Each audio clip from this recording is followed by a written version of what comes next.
serikali hii ambayo imeongozwa na Mheshimiwa Rais William Ruto ndiyo itakuwa serikali ya kumaliza kutoka Kenya hii shida na aibu ya uhalifu na kutojali sheria. We have to work hard so that we can justify the faith, the commitment, the sacrifice you have made to make us who we are. I am really, Your Excellency, very impressed by the Kidik style of management. Akiamua ni hapa, hata kama ikuta anapitia hapa.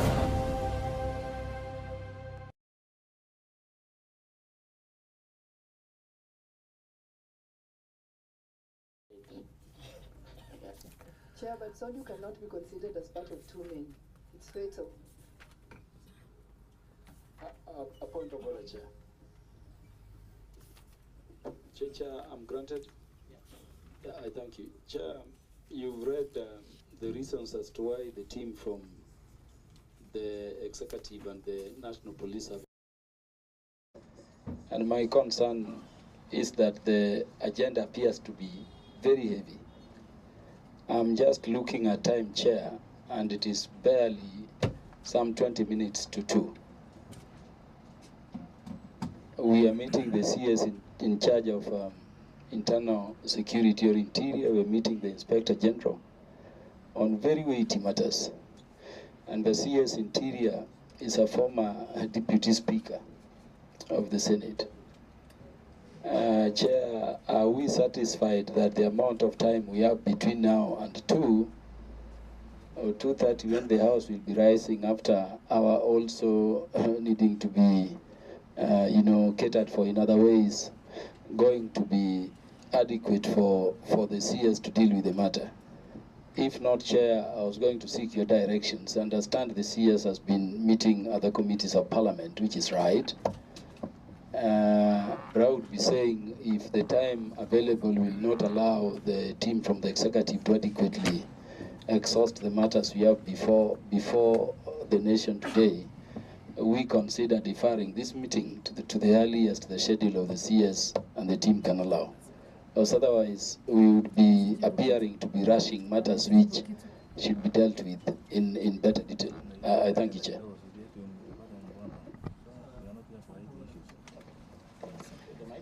Thank you, Chair. I think I'm also of the same opinion that this being the principal committee of Parliament that deals with security and also administration of this nation. Whereas I think the horse has bolted in this particular session, and we may have to go on as much as we can. But in the future, this committee, Waziri, will need a full day with you, because the matters that we raise with you will generally cover all what both Parliament and Senate will be talking about at one time or the other.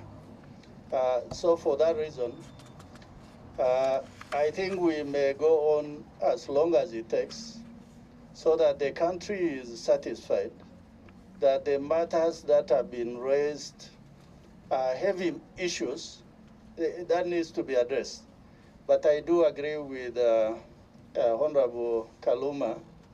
I think in future, I know once Parliament calls you, it is a duty, and the Constitution clearly says Parliament can summon anyone or any institution.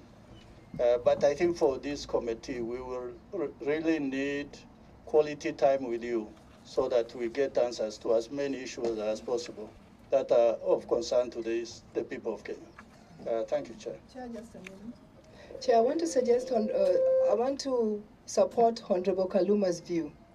The agenda is wide and weighty, issues that affect us nationally. The CS might be a CS, but he's also a human being. He's been tackling this from morning. So I think we are not going to get the due attention that the weighty matters need. So for me, despite the fact that we've started, I think if it's not against our standing orders, we could stand this down for another day when we are all ready and the CS team is also ready to tackle all these issues. The agenda is too wide and each item on the agenda is heavy. Members, As much as I appreciate the concern, because it's true, the slated was around 11:30. I actually said personally, I've been following from the first, second, or a meeting, but considering the urgency of the matter, kindly let's allow the CS. Maybe in an hour or so, we can able to evaluate how much we've already covered. Then we can able to guide and assess our situation from there. Kindly, please. So, it's more time. I'm sure by now you'll have covered a few issues. No, just a minute. Thank you, Chair. But I think because of the rule, but now wait, you know the rules of the please. I've made a ruling. We'll let the CS continue. But 1 hour from now is But I've made a ruling. Yeah. I've made a ruling. 3. I've made a ruling. So when I CS continue, in an hour and a half time, we'll see how much we'll cover, and we can see what can wait. Maybe defer to another day. Thank you, Chair. Chair. Just one, Chair. Chair, I just want to check whether we have leave of the Speaker to continue beyond the required time and to absent ourselves from the Parliament at 2:30. If we have that, yeah. Chair, I would support the idea we continue. Yeah, I've done that. I've already communicated. So continue, Bwana Waziri. We will see in an hour and a half time, we can able to see how much of money to cover, probably what we will have not, and we can able to assess and make a decision from that end. Thank you, Chair.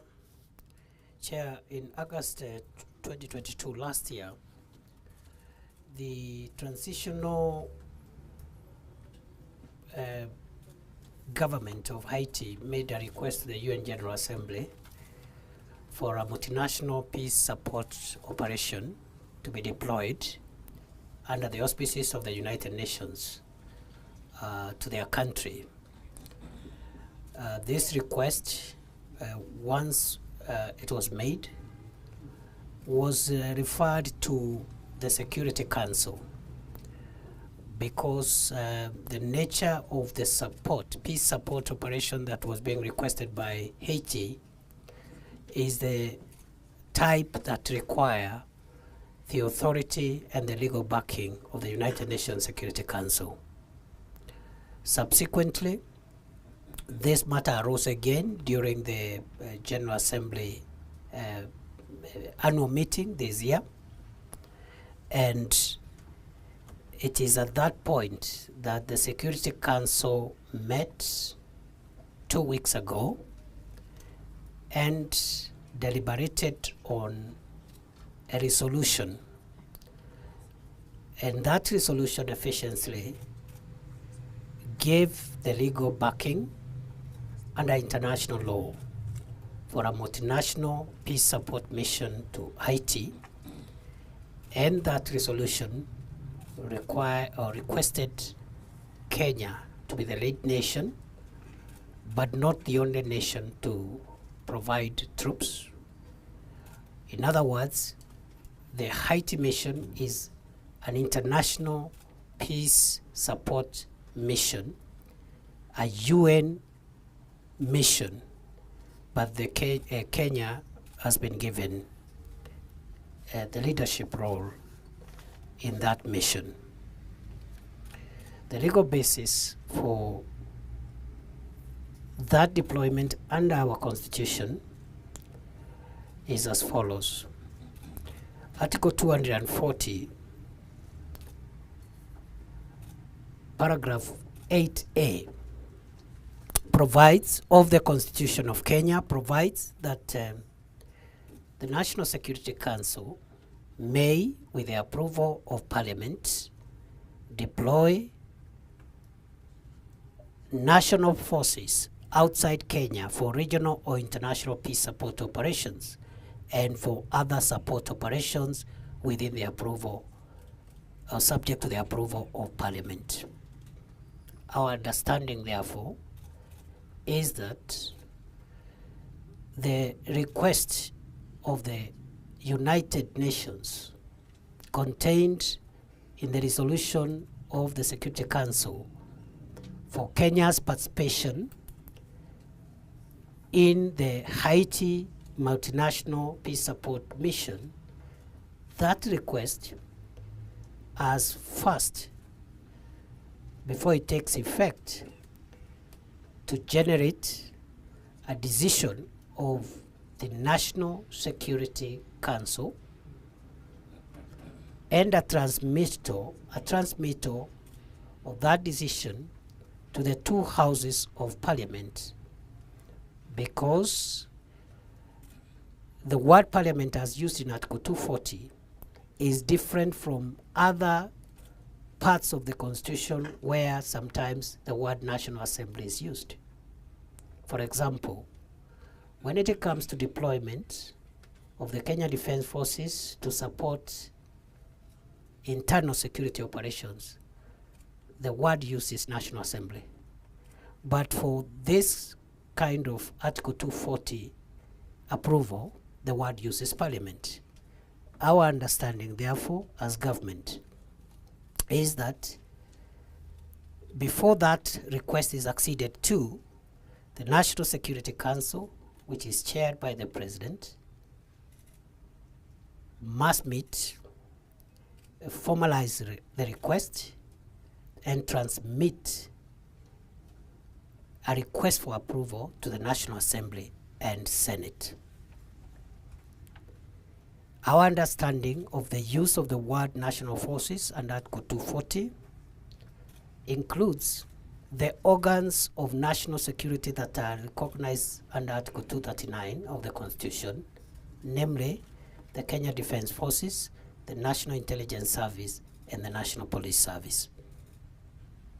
Therefore, from where we sit, 9 of the United Nations Security Council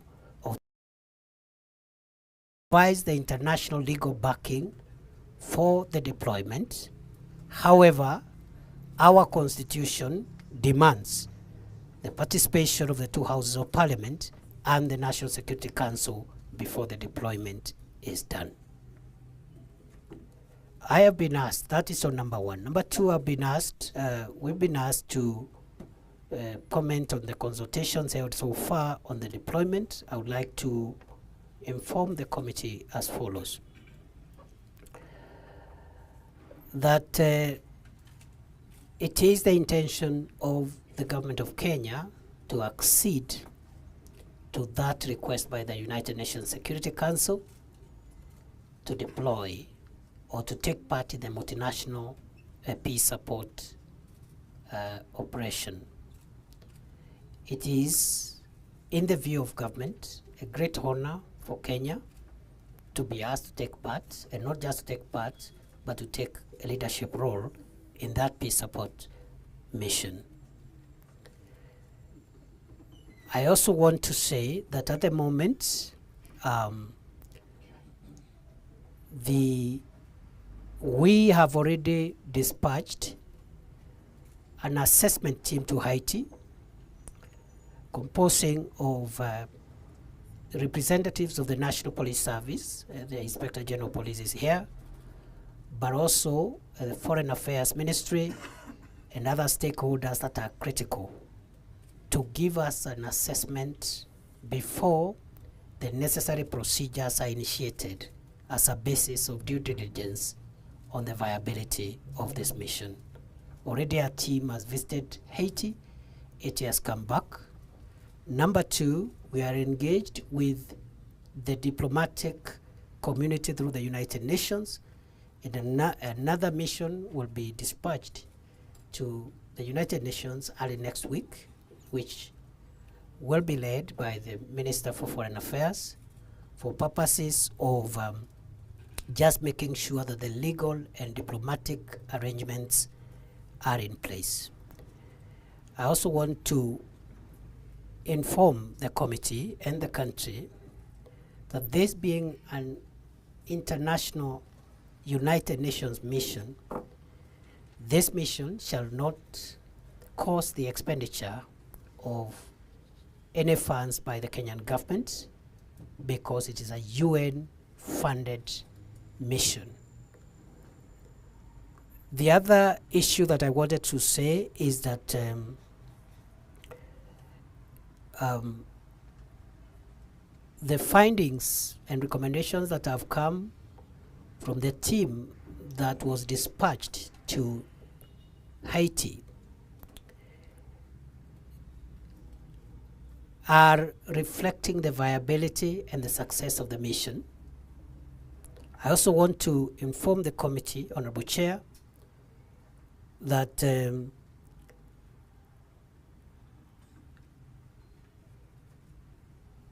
country, the diplomatic front, has already made the commitment, and it is clear, even in those commitments, that the legal process that is required by the Constitution will have to precede active deployment. I'm saying so because His Excellency the President, when he was addressing on 21st September this year, when he was addressing the 78th session of the UN General Assembly, did commit Kenya's readiness and commitment to assume the lead role in this mission. But of course, the caveat is the fulfillment of the constitutional obligations and procedures. Therefore, at this point, Honorable Chair, it is important also to inform the country through the committee that Kenya had committed to deploy 1,000 officers out of an initial requirement of 2,500 officers, and the mandate of the mission is 1 year, upon which after that there could be an exit or whatever other arrangement, but it's strictly 1 year. The technical and operational issues are being addressed continuously, and there will be other pre-mission visits to Haiti, as I have said, by different players before our officers set foot there. In any case, as I have said, Chair, nothing in terms of deployment will happen until the legal requirements have been met. So Kenya is just taking the lead, but there are other troop contributing countries, and countries are already organizing themselves in terms of how many members or personnel they'll be sending. Finally, on that issue, Chair, this is not the first time that Kenya has participated in multinational peace support operations involving our national police. The international peace support missions, including United Nations-backed missions, normally are multidimensional, and in the last 30 years, it was discovered that beyond the use of the military for these missions, there was need for a police component. And therefore, I am happy to assure the country that we are not taking our officers to Haiti as guinea pigs, because our police officers have been engaged in the past very successfully in the United Nations Transitional Assistance Group to Namibia in 1989-1990, where our police officers were part of the international support system for the transition of Namibia from colonialism to independence, which was a bit difficult transition. Likewise, our police officers participated with distinction and great success in the UN Protection Force in the former Yugoslavia, when Yugoslavia disintegrated into Croatia, Bosnia-Herzegovina, and Serbia and Montenegro in, again, 1990-91, after the, I think, 93, when the Baltic Wars erupted in that part of the world. Kenya again and our police officers participated. Number 3, Kenya police officers participated in the UN mission in Bosnia and Herzegovina. Kenya police officers participated also, Mr. Chairman, in the United Nations Transitional Administration in East Timor, which is quite far for those who are calculating the distance, and successfully so. Kenya also and our police officers were part of the United Nations. A point of order, Chair. Chair, could the CS give us the years when Kenya did go to Bosnia and East Timor, just the way you also gave us Namibia and Yugoslavia? It's a good detail for us. In terms of which particular one, Chair? Bosnia and Bosnia and Herzegovina was around 93, 94. You know, the Baltic was followed from 1992. 91 first, Yugoslavia split into 4. And around 1992, there was a further split. I think the deployment was 1992, 1993. Namibia, 89, 90. The East Timor, I think 2000, 2001. And at the same time, Cambodia, 2001 or thereabout. Then Kenya has also participated in the UN police support group in Croatia in 1994. UN mission in Kosovo, 1995 to 1997, thereabout. Kenya also, and our police officers in particular, were part of the African Union mission in Darfur in 2002-2003. Kenya is currently part of the United Nations Peace Support Operation deployment in South Sudan, the UNMISS.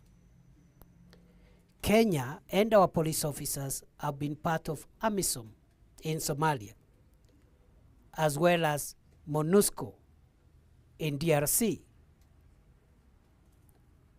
And so we can go on and on. Kenya has been at the forefront of supporting international peace operations, not in terms of military alone, but also our police components. I do remember, for example, the UN mission in Liberia. The UN mission in Liberia, I think even our current DIG for administration police was part of that mission under the umbrella of the UN. So my assurance, therefore, is that Kenya is known for participating very successfully in international peace missions. And that is why when these discussions were being held, our emphasis as a country were only 2 preconditions. One, that first it must have legal backing under the United Nations Security Council, so that we cushion our officers from any harm or of a legal nature. Number 2, to make sure that our law is followed before the deployment is done. In terms of experience, capability, ability, I think I have already demonstrated we have had all those incidents, and being informed, Croatia was 98, East Timor 1992 to 2002, as I had said, Bosnia and Herzegovina 95-96, Yugoslavia 92-95, Cambodia 92-93, Namibia 1989-90, Kosovo from 1999 to 2008, and Sierra Leone 98 to 99, Sierra Leone again 2005 to 19, I think 1999 to 2005. There were 2 missions.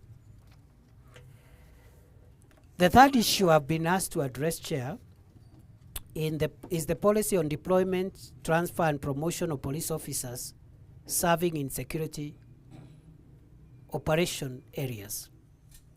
Article 245 of the Constitution provides that the Inspector General shall exercise independent command of the National Police Service, and that the Cabinet Secretary responsible for police services may lawfully give a direction to the Inspector General with respect to any matter on policy relating to the National Police Service, but no person may give a direction to the IG with regard to the following areas. 1, investigation of any particular offense, enforcement of the law against any particular person, employment, assignment, promotion, suspension, or dismissal of any member of the NPS. And our interpretation of this position of Article 245 is that the Inspector General of Police exercises independent command of the service, but may receive directives from the Cabinet Secretary on policy matters. And just in a minute, I can explain our understanding based on the wording of Article 245 is that what the law insulates the National Police Service from is interference in terms of actual deployment, actual recruitment, actual promotion, actual transfer. And therefore, general policy statements, even on the same issues, are permissible in our interpretation, whereby policy statements that are not targeting a particular officer for transfer, promotion, recruitment at the policy level. And therefore, under Article 246, there are powers on recruitment of recruitment, promotion, transfer by the National Police Service Commission. And at the moment, issues to do with the promotions of officers up to inspectorate level have been delegated by the National Police Service Commission to be done by the Inspector General of Police. But for officers above, from superintendent and above, those promotions are our reading of both the Constitution and the National Police Service Act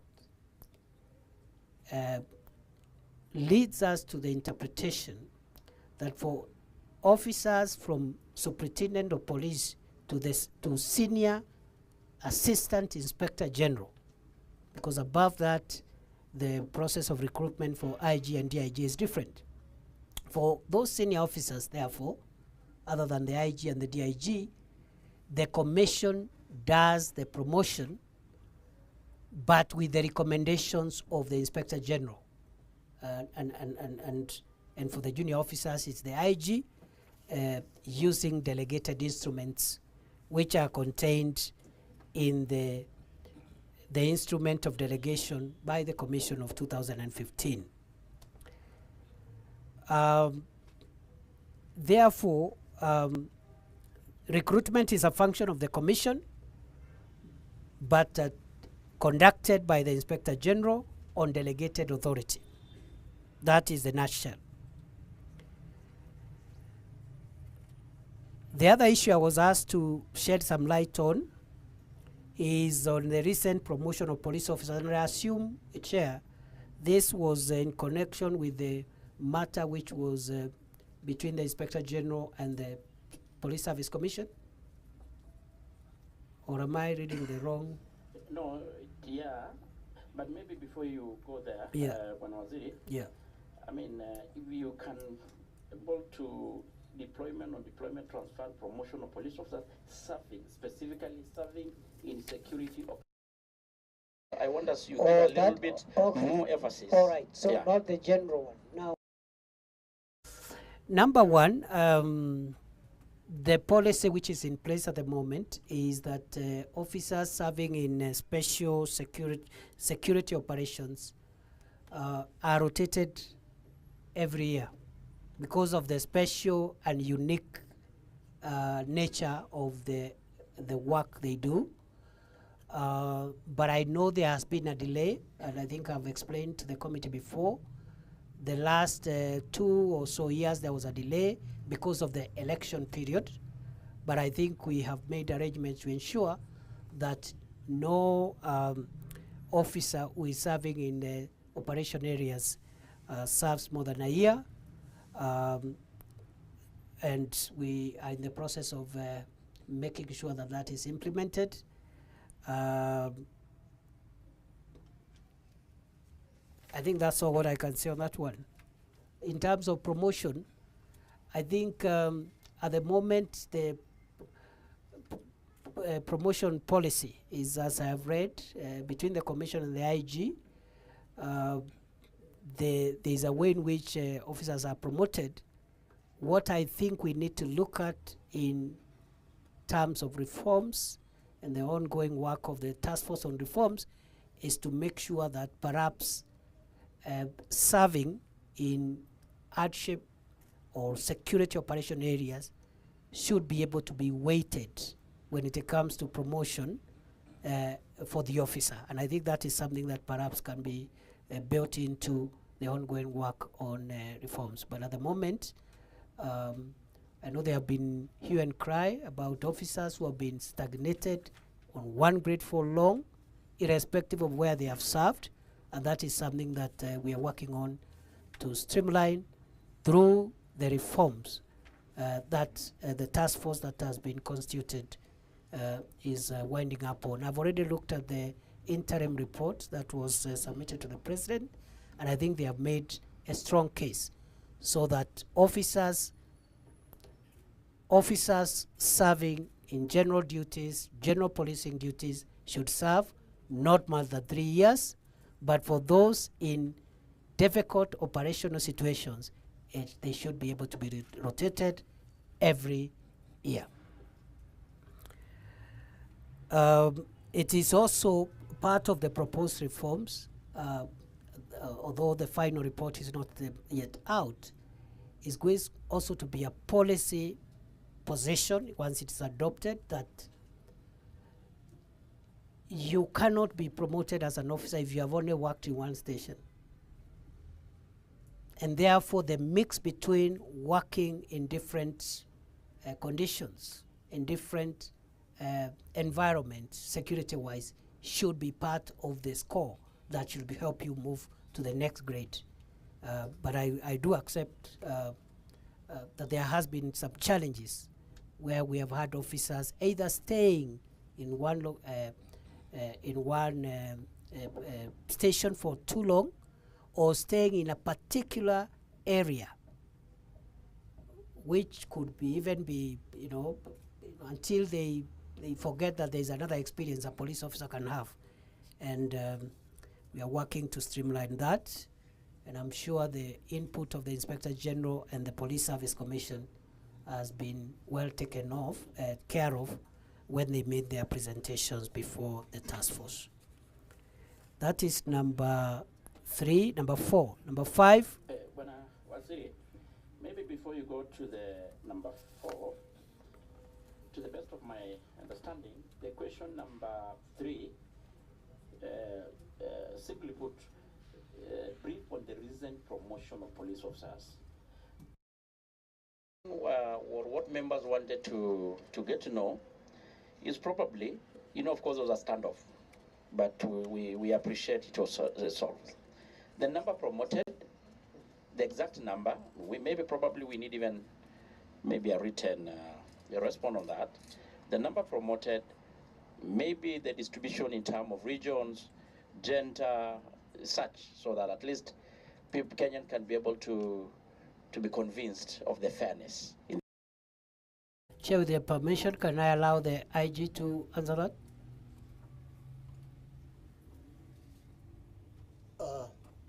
Thank you, sir.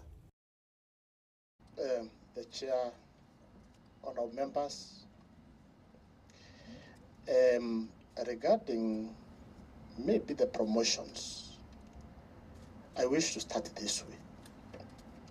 You started this honorable committee started by recruiting the Inspector General, and that's why he got into the office.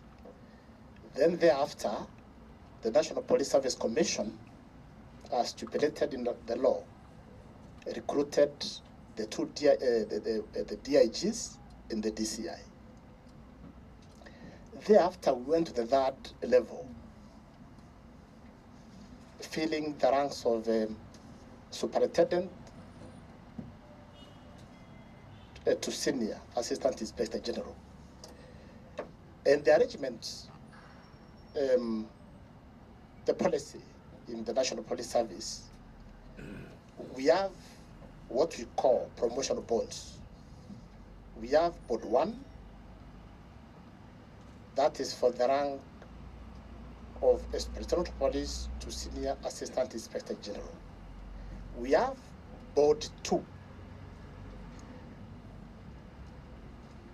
that is interviewing a panel for the rank from, a chief inspector to assistant superintendent of police.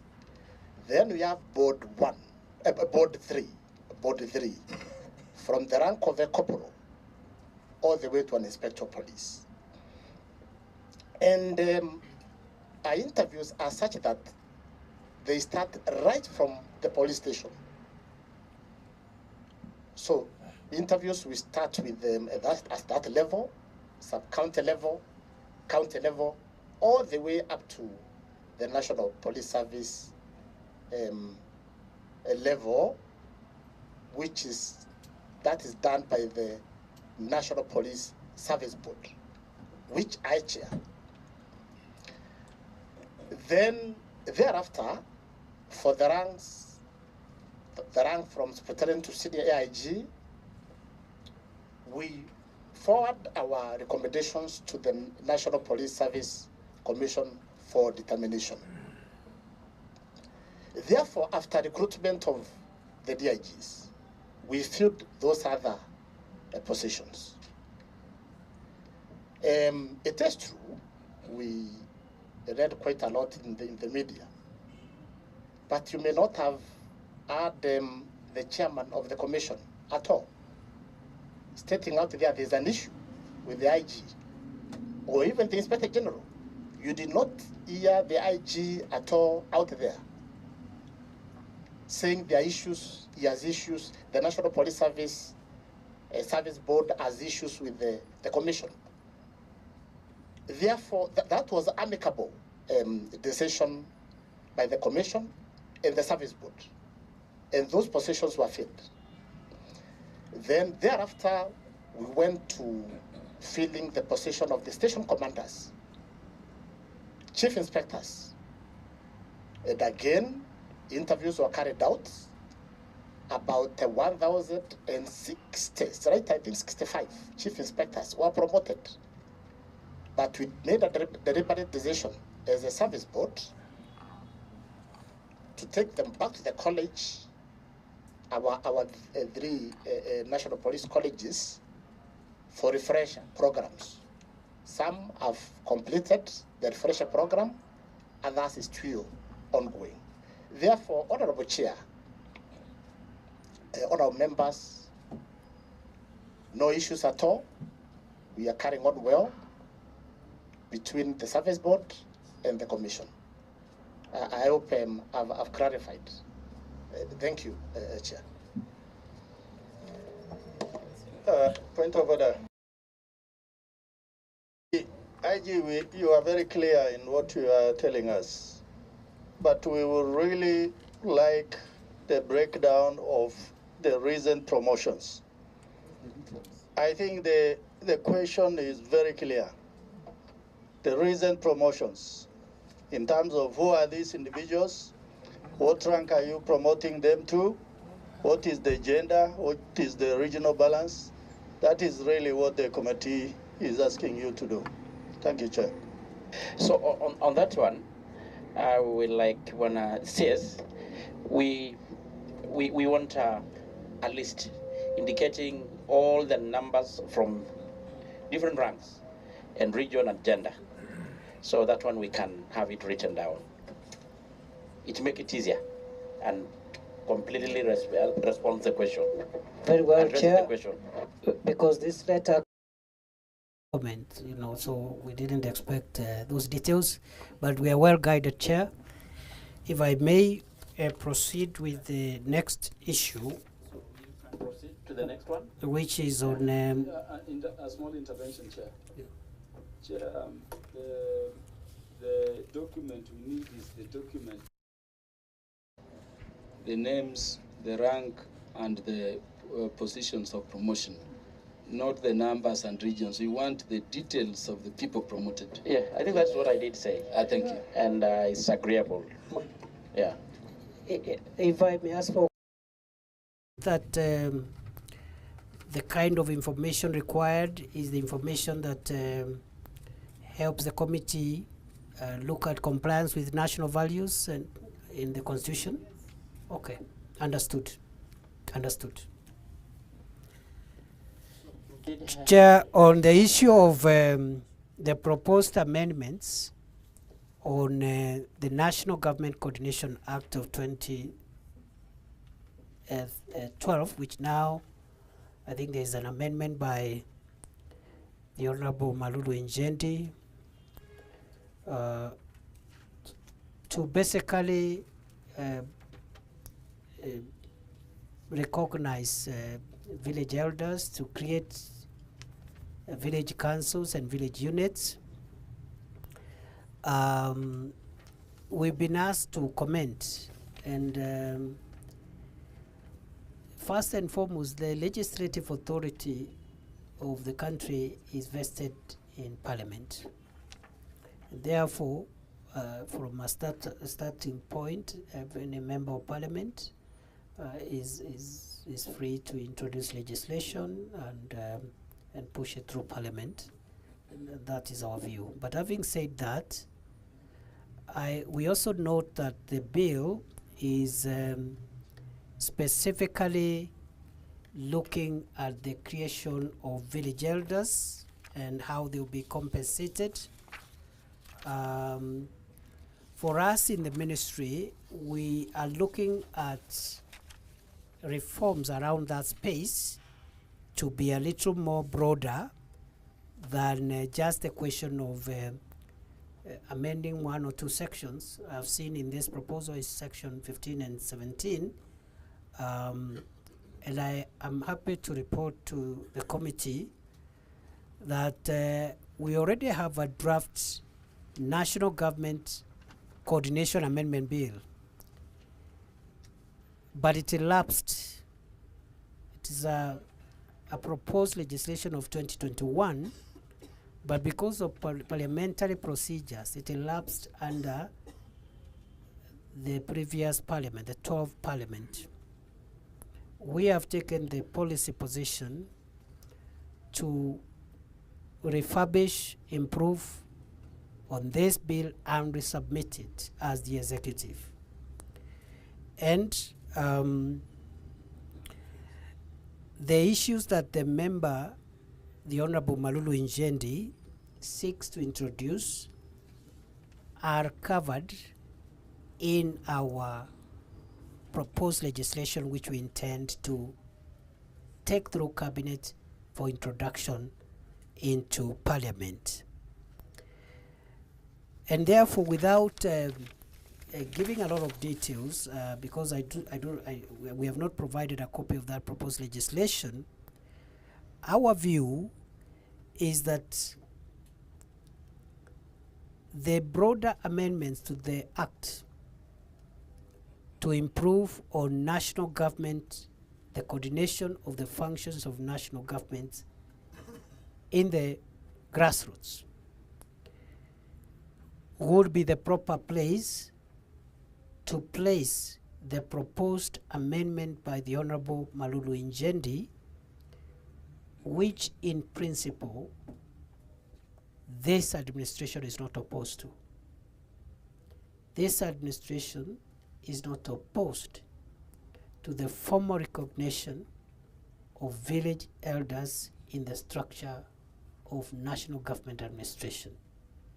Number two, in any case, Chair, these village elders exist. The only problem is that they have not been recognized in law, and they do play a fundamental function in the governance of our country. Number two, the government is not opposed to the compensation, in principle, to the compensation of village elders. And already as a ministry, there is a working party within the ministry in the State Department of Internal Security, which is working on the financial implications, so that by the time the legislation is brought, we have discussed with Treasury, we have discussed with other stakeholders, including SRC and everybody else, to make sure that the proposals that we bring are viable. But in principle, we believe village elders need to be compensated, and there is work in progress that is already underway. Therefore, our request,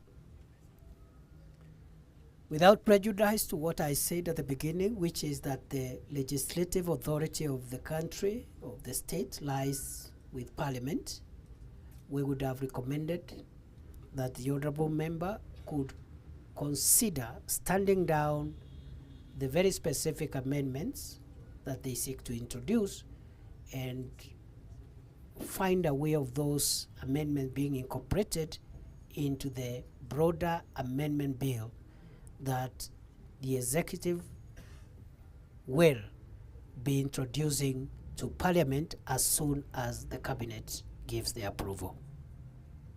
Thank you. Then lastly, I think there was the item of Sondu. You can address the issue of Garzen. Yes, for the two issues around the missing persons, I think it's whereabouts of Mr. Isaac Robles Amani. The ID number has been given there, and Mr. Noor Mohammed Okomo, the ID number has been provided. At the moment, no report has been made at any police station in Kenya on this particular incident. The same applies with regard to the second issue, which is what measures has the government taken to ensure that the said persons are located and reunited with their families.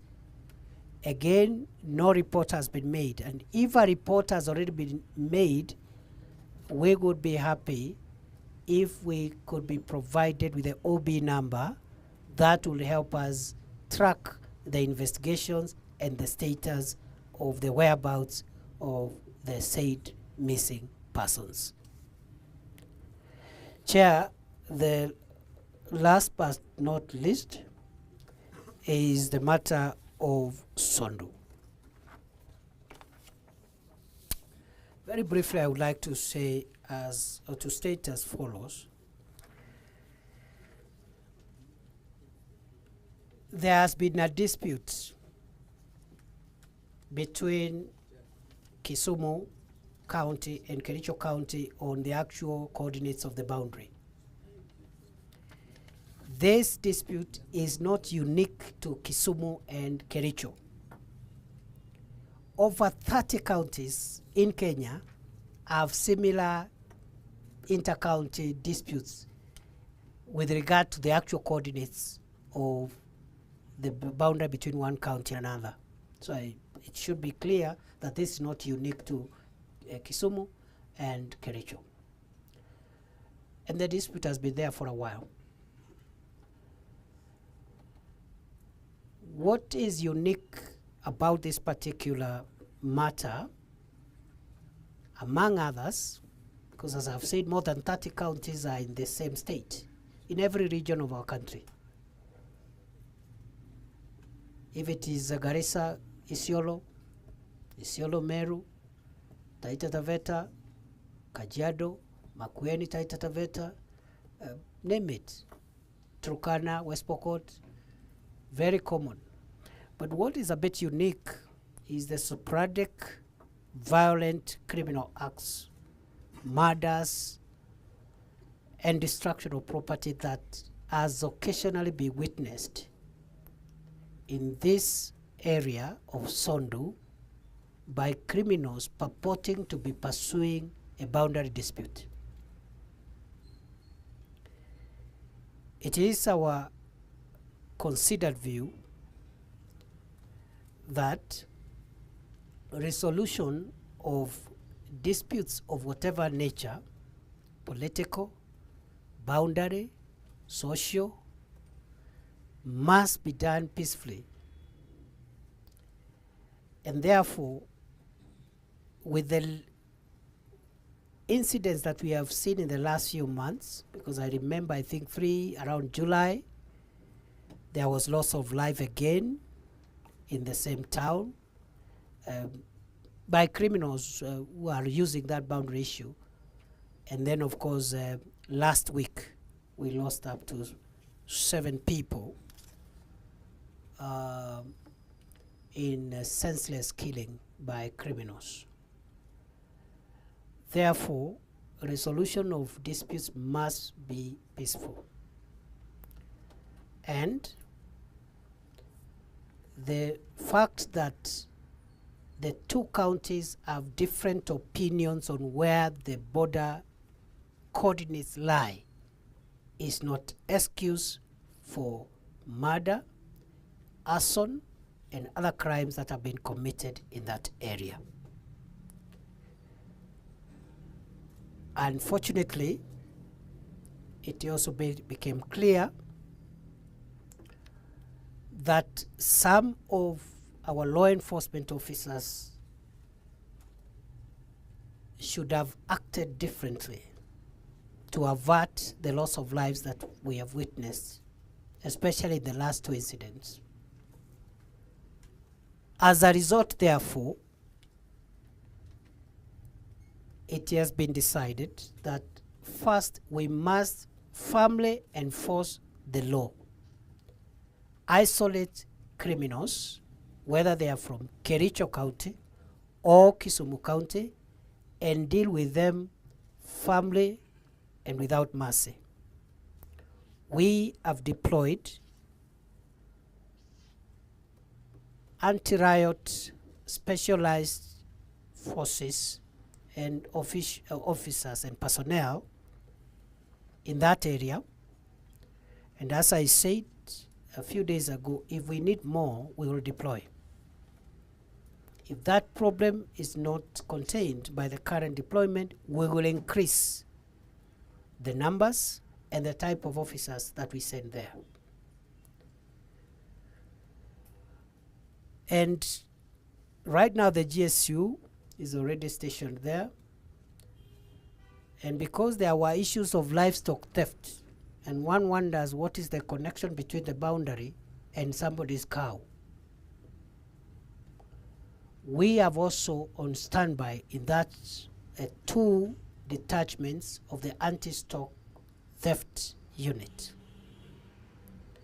And their instructions are to be impartial, apolitical, neutral, and ruthlessly isolate, track, arrest, and punish criminals, whether they are from this county or the other county. However, it is true, just like in other counties, the counties have different opinions on where the beacons are. The mandate for doing that lies with the Department of Survey, and we as security agents and the security infrastructure of the country are engaging with the Department of Survey in the Ministry of Lands and other responsible agencies to make sure that the matter between Kericho and Kisumu counties in Sondu is resolved, but peacefully. We insist it must be resolved peacefully. So it's unfortunate that we have had senseless loss of life, The officers who have been deployed there have been instructed to make sure that there is no recurrence of violence whatsoever again in that area. Even as we pursue peace building, which also falls within our mandate as the Ministry of Interior, and among the officers I have here is the Secretary for Peace Building, Conflict Management and Disaster Response, Mr. Narengo. So we have said once there is law and order and criminals are not rampaging and killing people and torching houses, let the peace building processes start operating.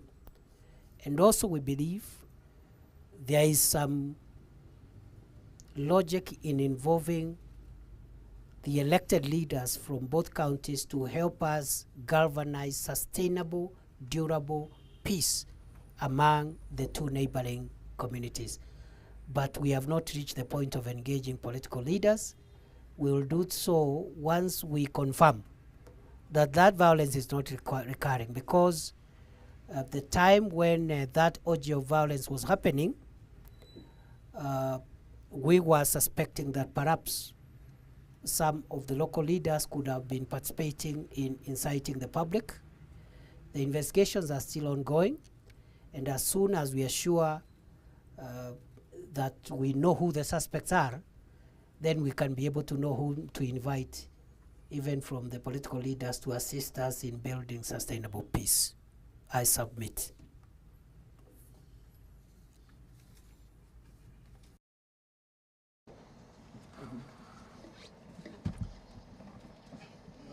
Maybe we can start by giving MP for Buru. Thank you, Chairman. I appreciate the chance given and the response from the CS. But I wish to differ with the response in the following manner.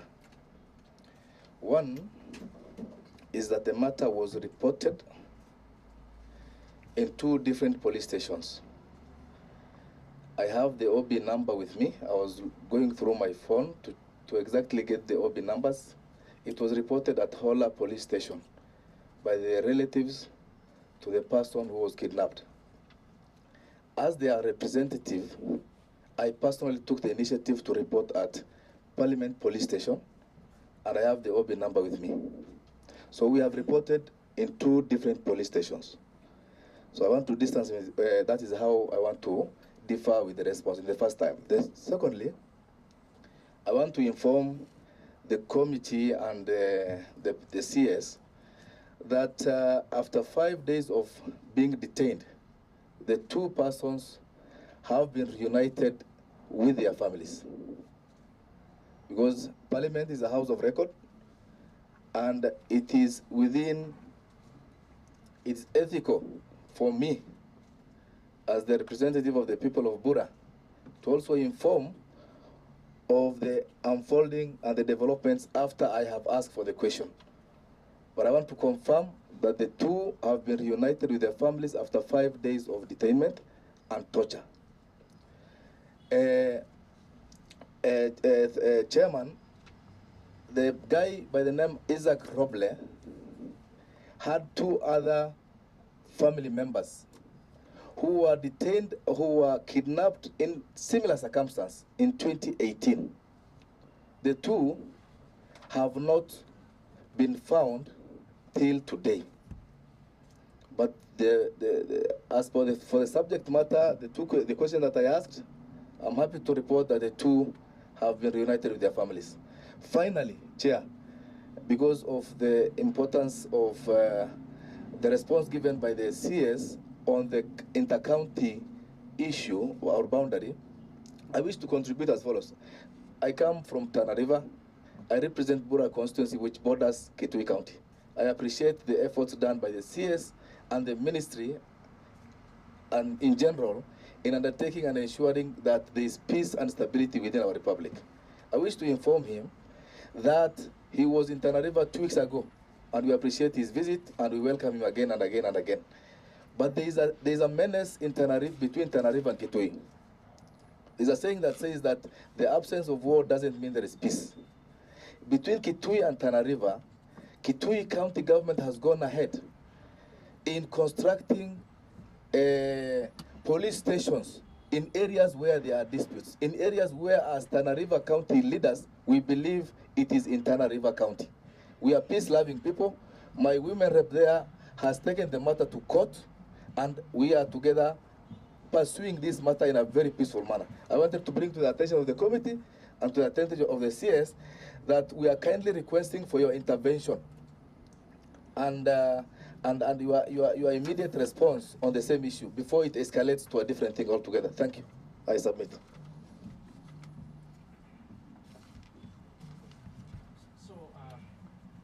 So we are happy for them. Thank you. Yeah, you say they have reconnected with their families. Yeah, that is our joy and happiness as well. So when I see us, so that we can able to see whether we can take shortest time possible, we are going to let members take it to a plenary, and we'll ask every member at least 1 minute. We had the speaker has given us up to 3:30, so that is less than an hour. And I will start by just about 3 or so, because I think you clearly stated the issue of the procedure normally under the provision of is it 40 what?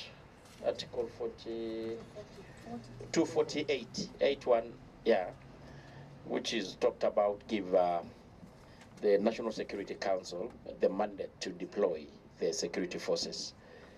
Maybe you should been a little bit give a procedure. What start first?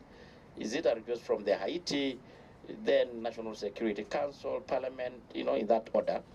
For the purpose, Kenyans want to know. Secondly, you talked about currently we have our officers in Southern Sudan. Maybe you could have given the number. How many are they? And when were they deployed?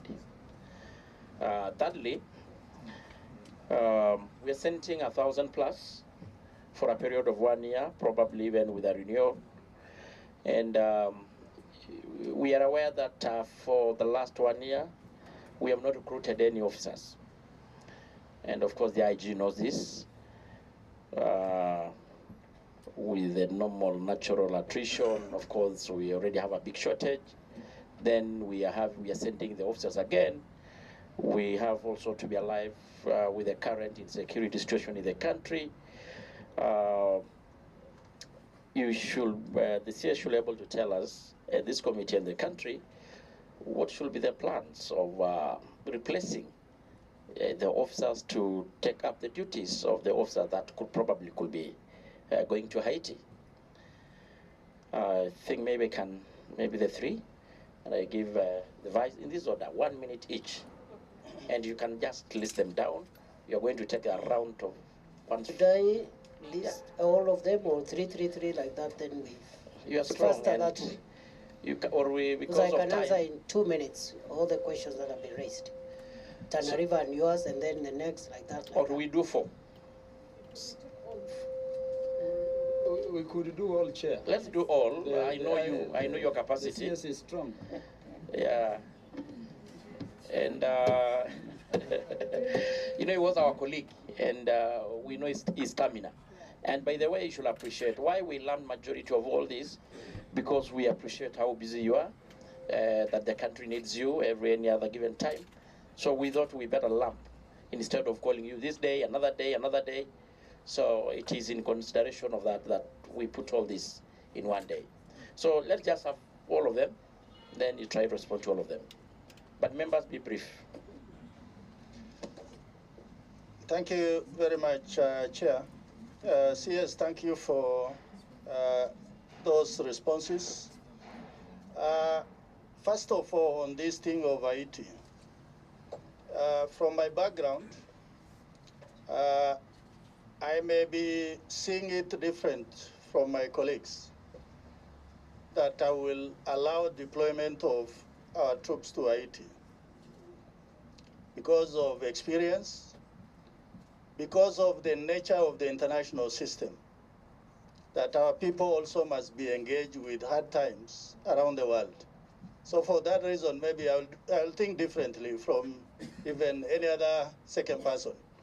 But my questions are this.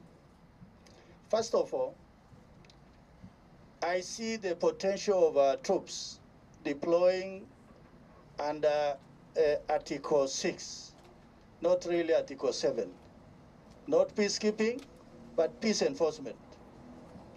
The question I have for you is that you sent an assessment team. What is their finding? What level of equipping do we require? So that as our troops engage in that mission, then we are not, the next report is that Kenyan casualties are being removed from the street of Haiti. What is it that we have been able to do to give Kenyans that reassurance which you attempted to do? The second question is on this issue of borders. I think the major problem of this country, one government to another, one generation to the other, it is the inability to solve the current problem. That problems are moved to the next generation or to the next government. The question, Waziri, I really want to put to you, why is it so hard that it is difficult to fix the problem of Isiolo and Garissa, or Tana River and Kitui, or even Kisumu and Kericho? Yet we have the maps, we have the survey. If maybe anyone thought that the survey of Kenya is biased, why don't you use the Kenya Defense Forces military survey that also is adequately equipped to give us precise situation to resolve these issues? Thirdly, the issue of promotion of the national police. I really also want to think differently from any other person. We want yourself and the IG to appear before us at a later date to actually walk us through how an individual is promoted from a constable to a corporal to a sergeant, all the way to SAIG, so that we can tell Kenyans that if a promotion load happens, then we can say, yes, there is fairness and the good procedure has been followed. Finally, our main question, or the bane of that question, is troops who are in hardship areas or in operational areas, where these askaris stay for 3 years, 4 years, some up to even 6, 7 years. How do we bring a stop to that? Thank you, Chair. Yeah, and I will ask members, if there is a question which has been asked by another colleague, let's not go there. But as I give to Fatuma, when Waziri, just listen also down, you need to tell us probably maybe the retraining being considered to our police officers, of course, to the issue of language and whether the issue of terrain and all that. So, Fatuma? Thank you, Chair. I have my 3 questions, and I have 3 from Carol, but I promise to take 1.5 minutes in all. I hope that is okay. Thank you, Chair. Okay, I promise not to repeat. Waziri, thank you so much for shedding light on this issue. This issue, Bana Waziri, is an issue that is disturbing Kenyans for the past few weeks or months. Bana Waziri, you mentioned a lot of countries that we have gone for international peace mission. But this is a different peace mission altogether from how I see. This is a country that has assassinated 4 sitting presidents. This is a country that is led by gangs. This is a country that has not done elections from the year 2019 to date, postponing from one year to another. This is a country, today if you Google whether you can travel, you'll be told no, a big no. And we are taking our police officers to that country. Are we prepared as a country? What can we tell Kenyans, because they are extremely curious on this issue. They are wondering whether their loved ones will come back safe if they were to go. Waziri, my other question was on the fact finding. It has been asked. We would like to get a report on what it says. The other issue is on the issue of disappearance of the people, Kenyans. It's good that we have heard Mheshimiwa from Burra that his people were brought back. But there is a recent one in Ijara that 2 people disappeared, and up to today they have not been found. Waziri, we would like we would like you to broaden beyond that and see whether those people can be found. Our people are not safe anymore. I remember in 2014, a relative of mine was disappeared, and up to date, he has not been found. And you can imagine when you have left kids and you have gone to work and you have not come back. And he left about 4 kids, and all those kids are grown up. When I hear disappearance, it really bothers me a lot. Those kids up to today are under the care of us, and you cannot imagine when I see those kids what I feel. So it's every right for kids to have their parents growing up. That is mine.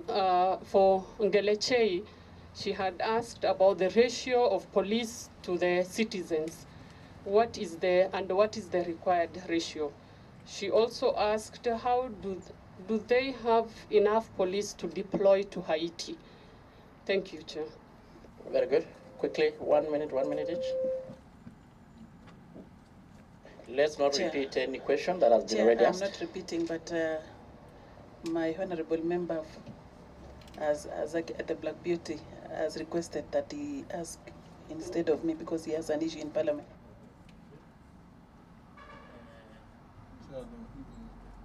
The request is that he asks before you go back to them. He has a question on the floor. He wants to leave. Yeah.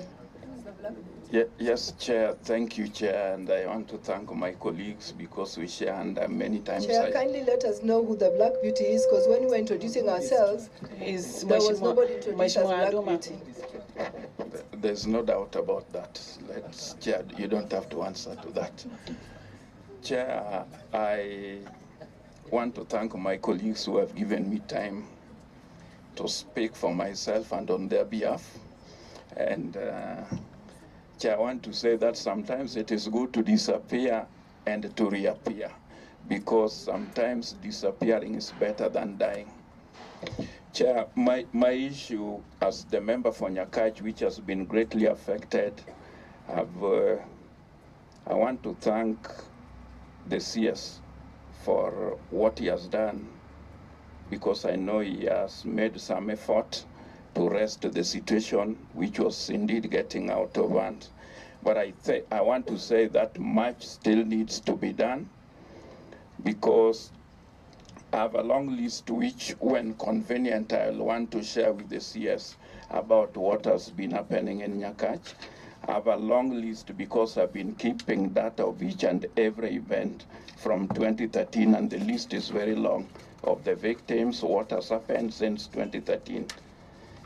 Chair, you know, in 2013, I've also got another list of, to date, if I include the people who died in the last 2 weeks, I have a list of 28 people who have lost their lives. And all these people who have lost their lives are just from one community, which means that it is not a conflict, but it is an attack by one community against the other. You realize all the people who have lost their deaths, Chair, among the 28 included both my parents. So apart from the loss of lives, Like in my situation, we also lost a lot of property which had been saved over the year because we lost a house and all the property. So I would want to say that this is not a conflict. It is an attack by one community. And I want to thank the CS because in the last incident, he acted very fast to rest the situation. But even as late as on 4th, when we had the last attack, I realized that several people and all those houses were touched after the security apparatus had been brought to the ground. And Chair, what was most painful about it is that since I became the MP in 2013, we have the anti-stock theft unit at Kapsorok, where I had personally been paying from my pocket for their upkeep for the last 10 years, until when I got support from the ministry last year to put a place for them, houses for them, at a cost of around 15 million, which included contribution from the CDF committee.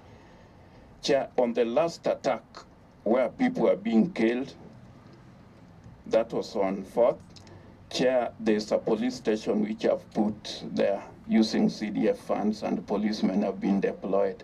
And these houses were being burnt barely 50 or 100 meters from the police station where police have been posted. So I trust that will bring it to an end, but there's a lot of fear because schools were affected. 7 schools which were closed were on one side of the border, which is on Nyakach. So it's not a conflict. There's no house which has been burnt on that other side. Chair, I also want to report to the CS that when we had the last incident, I was constrained with my counterpart, the honorable member for Sigowet. So in Sigowet, Justice Kimei, to traverse the area. We took risk, Chair, because we went to both sides of the border at night. And while we were on one side, I was told some students had been locked up in one of the schools. Chair, we had to go to that school to ensure that those students were safe, because those were just innocent pupils. So I believe this can be rested if we take a more proactive approach on the situation in Sondu, Chair, because schools have been affected, and even if we purport that they've been reopened, there's a lot of fear, given that some of these victims were innocent teachers. So you could imagine how the school fraternity are feeling about it. I've got a long list of all these incidents, people who have died, because I keep data when I was here, which data occasionally you might not get from the security apparatus because they might not want to give you the actual information that there's problem on the ground. The people in Kisumu and Kericho border in the region which is affected have lived in peace for a very long time. During the last attacks, I indeed got information that youths were being ferried from a place called Sosiot, which is a far distance. The people who live locally around know each other, and sometimes they don't attack. So let us identify these gangs who sometimes invoke situations and harvest out of the chaos. And they are known, the businessmen are known. We know some of the leaders, like there's an excellency around there, somebody who calls himself an excellency, who has been voted, and we know the remarks, and I know has been put on the radar. So let us be seen to be acting and go against every individual who was incited. We have a lot of people who have lost their lives, Chair. I had to travel to Nairobi simply because of this meeting, because I've been in the village. I've not attended Parliament this week because I'm addressing those situations. Chair, I was not born to be poor, but I'm being forced to be poor because some people are sleeping on the duty. Just like you here have been paying for what the government is supposed to be paid for 10 years, for 80 police officers for where they've been staying. Chair, last week I was in Nyabondo. Apart from the dead, there are victims who are languishing in hospital, and some of them are people of old age. So there are people who are languishing. I had to pay hospital bills in Nyabondo, getting my friends to pay those bills. I have to look for money to go and help these people bury their dead. People who are earning a living, some who are teachers, So I think we must look at it and address it firmly. Otherwise, it will go out of hand. And Chair, my concern about taking even our soldiers to Haiti was why take them when we have problems here, which you've not addressed. I would really be grateful to have even the IG visit to that area, because I've not had the IG make comment on that. I know Waziri has made efforts because police have a chain of command. If you have those who cannot act, then let us deal with them. Let us remove them from the area. Thank you, Chair. I want to rest it at that.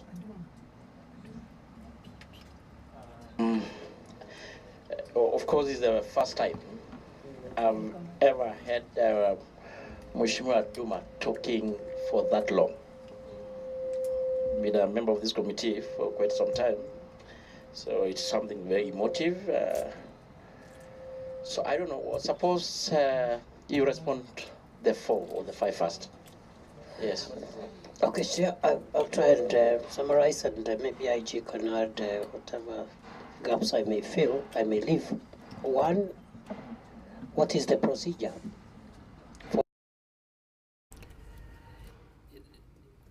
You know, there is the international request and the local request. Under international law, a request can come directly from the requesting country to another friendly country for assistance of a military or peace enforcement or peace support nature. Alternatively, under international law, a request can come through the United Nations Security Council or through the regional arrangements which are in place in different regions of the world. For example, in this part of the world, the African Union or the regional economic communities, EAC is not very active. Increasingly now we have a East African standby force, but I think West Africa has been very vibrant in terms of regional arrangements. So when the request comes from either the United Nations or the regional arrangements, United Nations under Chapter 7 of the Charter or Chapter 6, regional arrangements under Chapter 8 of the Charter, then the law of the receiving country, the country which has been requested, starts operating. And that's why we are saying for us, because the request has already been done and the legal backing internationally provided, what remains now is the backing of the local law.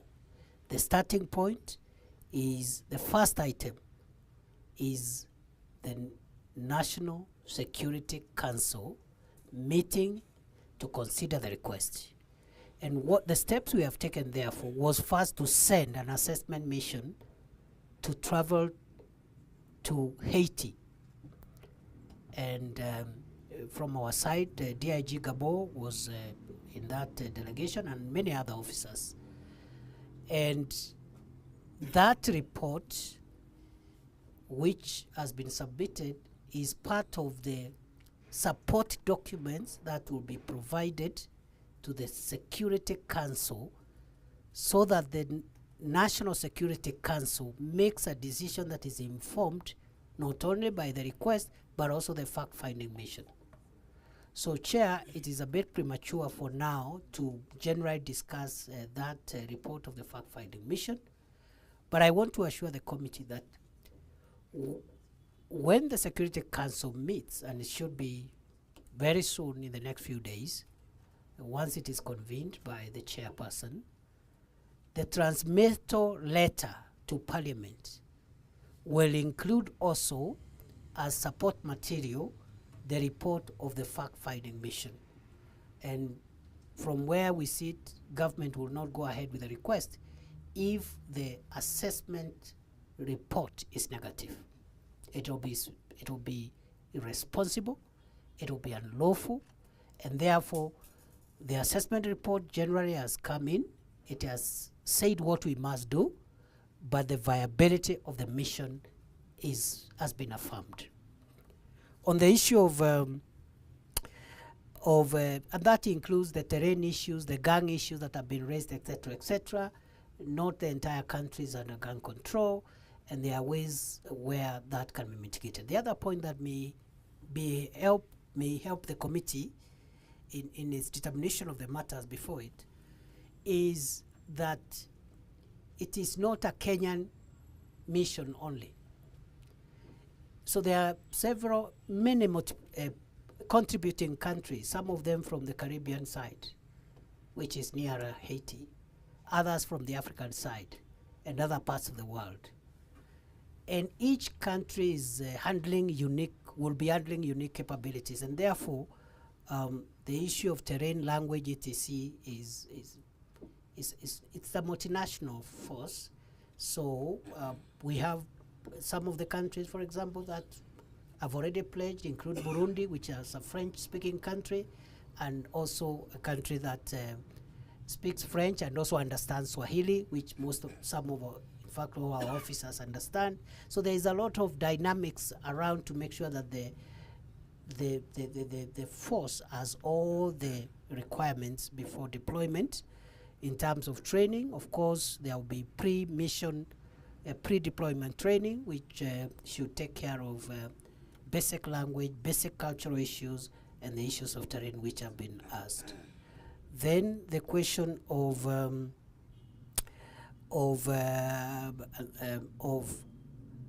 this Haiti, Haiti is basically a nation of African descent people. In fact, all of them look like many of us in this room. They look like the member for Nyakach, many of them. and Chair, with a lot of respect, they look like us. They look like us. They originated from this continent. And so that difference, which could be in distance, may not be there in terms of our shared heritage. In any case, this is a UN mission, and we are all part of the human family and our shared humanity. The other one is on promotions. The boundaries issue, which was raised by the Honorable Dido Raso, Vice Chair, on boundaries.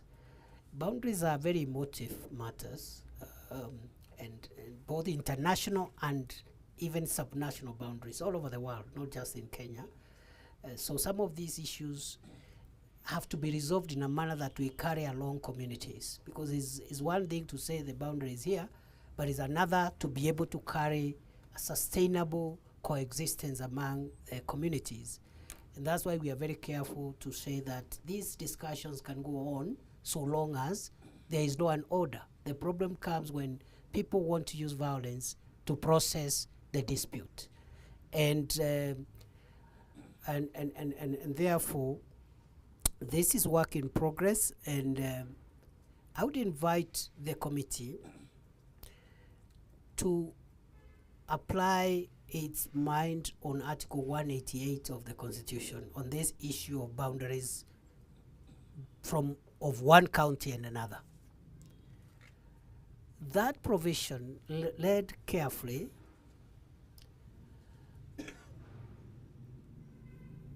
requires the country to set up a unique institution on inter-county boundaries.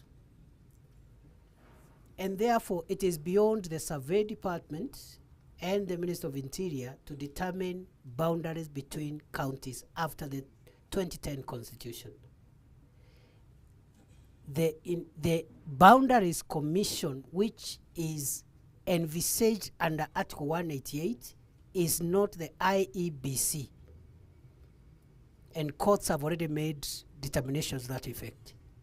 The IBC deals with electoral boundaries, wards, and constituencies. Boundary disputes must be canvassed before a different commission on boundaries, and we've never set up that commission to start with. And in any case, when that commission makes a decision which has implications on a boundary between one county and another, the matter goes to both houses of parliament, which must adopt with 2/3 majority. So it's not a very easy thing. The other issue which has been asked is whether we have enough police officers, and the answer is yes. The IG will add to that. But the other day he was giving us figures, and he's saying Tanzania, for example, if you look at our neighbor Tanzania, the number of officers they have versus the population, Kenya is doing almost double. We have enough officers, and from this space, what really matters is not even the numbers, it is the capabilities. And that's why increasingly from 2014, Kenya has invested heavily in special training for special units to deal with complicated crimes like terror and banditry. And therefore, it's not just about the numbers. It's not how many police officers you have. It is what capabilities they have. So we have enough officers. We have enough capabilities. I don't believe we will fail in Haiti. We have enough capabilities. The other thing, very rapidly, is on the issue of Sondu. I have listened to the Honorable Aduma with a lot of support for the sentiments, because what that region has gone through, that Sondu area, it should not happen. And I want to give my commitment and the commitment for all of us that we will make sure that we bring that to an end completely. Let me allow IG maybe to say one or two things, then we move to the next set of questions. Thank you, sir. Honorable Chair, honorable members, once thank you most sincerely for inviting us to explain many of the issues regarding Haiti, because there has been a huge discussion about this deployment. Chair, I wanted to know how many police officers we have in Southern Sudan. They are 18. Much smaller number than what you are talking about here. 18 and discharging their mandate very well. 18. In Somali, we have 39. As we are seated here, they're in Somali, working very well. DRC, we have 9, serving very well. Therefore, Chair, may we know what that number of officers are doing in terms of specific mandate in the countries? Because it will enable us decide whether we can send 1,000 to Haiti and for what. Thank you, Chair. Honorable Chair, honorable members, I would like to assure this committee and our people that we have a professional police service, officers who have capacity. Let's not doubt the capacity of your police officers. As stated by the CS, they have been out there in the world, and they have done this country proud. Therefore, on behalf of the National Police Service, the message is, once we get to Haiti, we are going to do this country proud. Honorable Chair. Chair, point of order. We'd like the IG to kindly ask the question specifically put to him by Honorable. Sorry. Specifically put to him by Honorable Kaluma, as opposed to praising the professionalism of the police. We'll let him finish. Probably he was ending there. Chair, it's like you're reading my mind. I was ending there. Chair, I'll get to, at some stage, respond to my good friend, Honorable Karuma. However, Honorable Chair, before we make a decision to deploy, there is a lot of planning.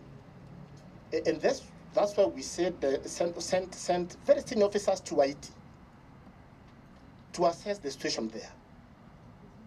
There is an existing police force in Haiti, and we are going to work closer with them. Also build their capacity.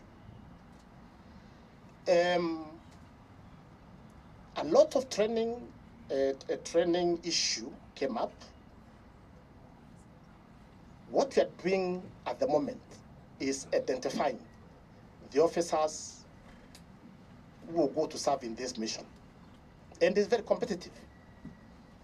Officers and the NPS are very eager to go for this mission. It's competitive. Then, of course, they love to go through medical examination. Then thereafter, a training. Of course, that includes even the language, because the language spoken there is French. Therefore, they love to undergo some sessions on French language.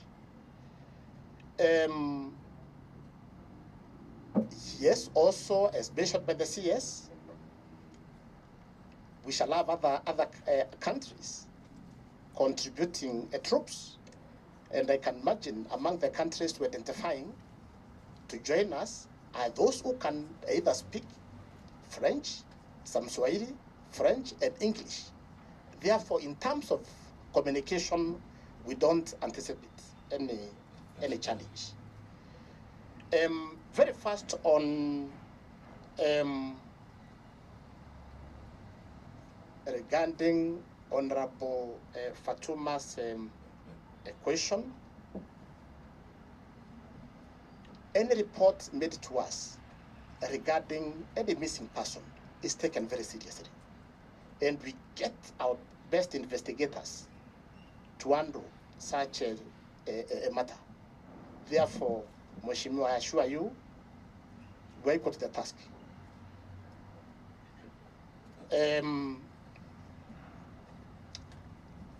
A promotion policy, yes, the policy is there, Vice Chair, and we shall present that to you. Otherwise, I think that is all. Thank you. Thank you, Chair. Just on the ratio of the police, Chair, the ratio of the police population, the recommendation is 1 to 450. Right now we are at almost 1 to 500. We have 106,000 police officers on a population of slightly over 50 million. I gave that example of our neighboring friendly country, Tanzania, with 65 million people, and they have 46,000 police officers. And going forward, because you talked about replacements and the fact that there was no recruitment, it is not the numbers that guarantee our national security, it's the capabilities. There's formed units that are helping us big time in the countering the threat of terror, are not those huge numbers that you may think about, but the work they're doing is incredible. They are doing incredible work, small formations, but highly trained, very expensive training that meets global standards. So it's very costly to train them. So even as a country, as a policy going forward, it's not just adding numbers. It should be the capabilities, the skills, the training, and the ability to deliver national security. Just quickly, before maybe, I think Kaluma was very specific. The 9 or the 10 or 18 officers in our neighboring countries, well, I'm sure they're not doing operation, maybe they're doing capacity building. You can just, in 1 minute. Thank you, Honorable Chair. Yes, we have trainers, we have advisors, police advisors, we have police mentors, and then also in some of the missions we have formed up units. That is the regiment. Thank you, Chair. So, members, I'm going to give Kaluma. Chair, did I understand the IG to be saying? Okay, when you get your chance, okay, you can maybe paraphrase again if you need more clarification. We have got less than 15 minutes. No, I think you had. So, Kaluma, then. You don't cut a short. Chair, I thank you. Chair, the last shot said. Oh. So 1 minute each, Kaluma, 2, 1, all of you. Chair, I'll take 3 minutes. Of course, I know your issue of... Yes, Chair. Sorry. Chair, the relationship between the United States and Haiti is hostile because of their history. The history of slavery, the history of occupation, and the history of what is common knowledge that the US has been imposing governments on those people. I want therefore to ask, number one, why, I'm not discussing US. Yeah. This is And common. you know the procedures, No, your high-ranking member? No, this is common information. Okay, just to These are slaves from West Africa. Yeah. And the last state to occupy them was US. Orders, yeah. Yes. So that makes me ask CS, why we had to allow the United States to be the nation to draw the request for resolution for Kenya to go there. Because the consequence of it is that our involvement is already being received by any reasonable person in Haiti with hostility. Number two, I wanted to have more details in terms of the other states joining us in this mission. Because the resolutions are specific to nations, and the one I saw merely on the media indicates that Kenya is going there, but it is a multinational. Which other states have confirmed involvement according to the records you have? And more particularly, within the Caribbean circuit, I would be very keen to know that. On that, number three, Chair, this resolution by the United Nations Security Council, now that you're already acting on it, you must be having a copy. And I think it could be confidential to some people, but not to this committee. I request, Chair, that this be placed before us so that it is clear to us the nature of the mandate we are going to engage in. But the last issue on Haiti, Chair, is that a reading of Article 240, sub-Article 8A of the Constitution speaks to forces. And forces among the security organs do not include the National Police Service. The forces are the armed forces, the Army, the Navy, and the KDF. So I wonder whether and how, the National Police Service becomes a force for purposes of deployment. But to conclude that, Honorable Chair, by indicating that in all these countries our police have been involved. They were under the old constitution when our police was a force. And that is why CS, I was asking which years. All this you could deploy police then. The ones relating to South Sudan, Somalia, and DRC, as the IG and yourself now confirm, are about technical support to a reciprocating state to help them properly establish their own police units, not to fight gangs as I saw in the resolution. And I think that distinction, Chair, should be clear. And I wanted to ask the CS to confirm, because 2-3 days ago, I saw a report like there is a court order or a court stay. Could you be aware of that court matter, if it exists, and what it is about? Chair, 30 seconds only. On Sondu, just a statement. CS have participated in burying a number of people killed at Sondu. During, you remember the infamous demonstrations, and even the ones who were killed on 4th. The interesting aspect is that the ones on 4th were being killed even when we were seated in Parliament, in broad daylight. They're being killed. And so I agree with you when you say these are criminals, these are gangs. I get concerned when you again draw inter-community conflict. The question I wanted to ask, this thing is happening in broad daylight. Do you have information on a single person among the attackers who has been arrested? And if so, what are they and what is being done? Chair, in terms of promotion and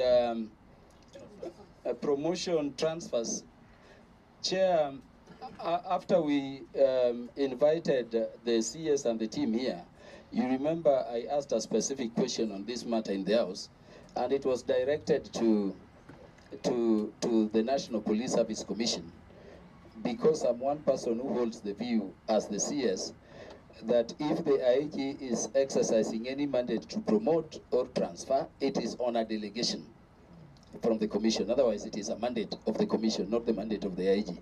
But Chair, would I request that that particular issue be dealt with in better detail when the question will be treated by the commission, if we can have the IG and even the team again, so that we resolve it at once. The reason as to why I was bringing it, Chair, and Honorable Kaunya is not going to ask questions. CS, we interact with the police, and particularly in the last parliament, we did engage with the police a lot. We engaged a lot. I will not go to personal issues on this, but Chair, when we were at Ijara, we found young men who had been at that station for over 17 years, from the time of recruitment.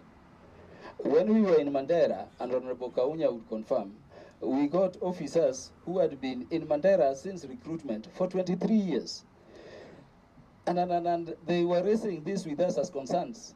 How can you go somewhere and you remain there stuck completely?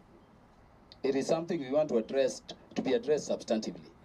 I have cases which I've mentioned with you, IG, of people against even the declaration you are making as the interior CS yesterday or the other day, who have been in stations for over 8 years, and we are still being told they have been there, and I'm happy the IG is smiling about it. So let us deal with this issue in better detail, Chair, because we could not and we cannot satisfactorily deal with it. There's a very big concern that we have people sleeping in darkness for all that time. They can't be transferred, they can't be promoted, and yet the National Police Service Order speaks differently to those matters. I thank you, Chair. Chair, thank you. Please, 1 minute each. Thank you, Chair. Yeah, I'm last but an equal member of this committee. He had spoken on your behalf. Chair, nobody speaks on my behalf because I represent a constituency, please. Point of order, please.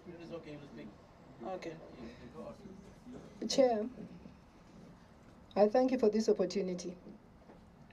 Chair, I'm not trained in international diplomacy, but common sense tells me that this is a showcase of putting the cart before the horse. First, the authorities of Kenya makes public the intention of deploying 1,000 police officers to Haiti. Then, in the words of the CS, a commitment is made. And then, the authority or approval of Parliament is sought.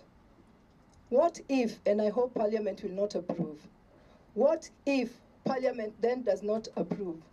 Isn't it putting the country in a bad state? The CS has already quoted extensively on the powers that the Constitution gives the Haiti intention.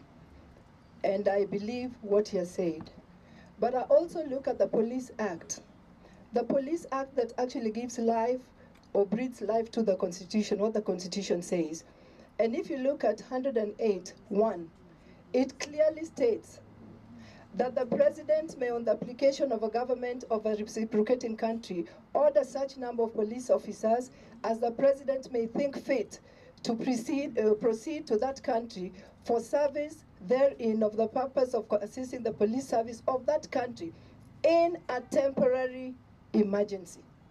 We know, like my sister has already outlined, the situation of Haiti over so many years. So what is happening in Haiti now is not a temporary emergency.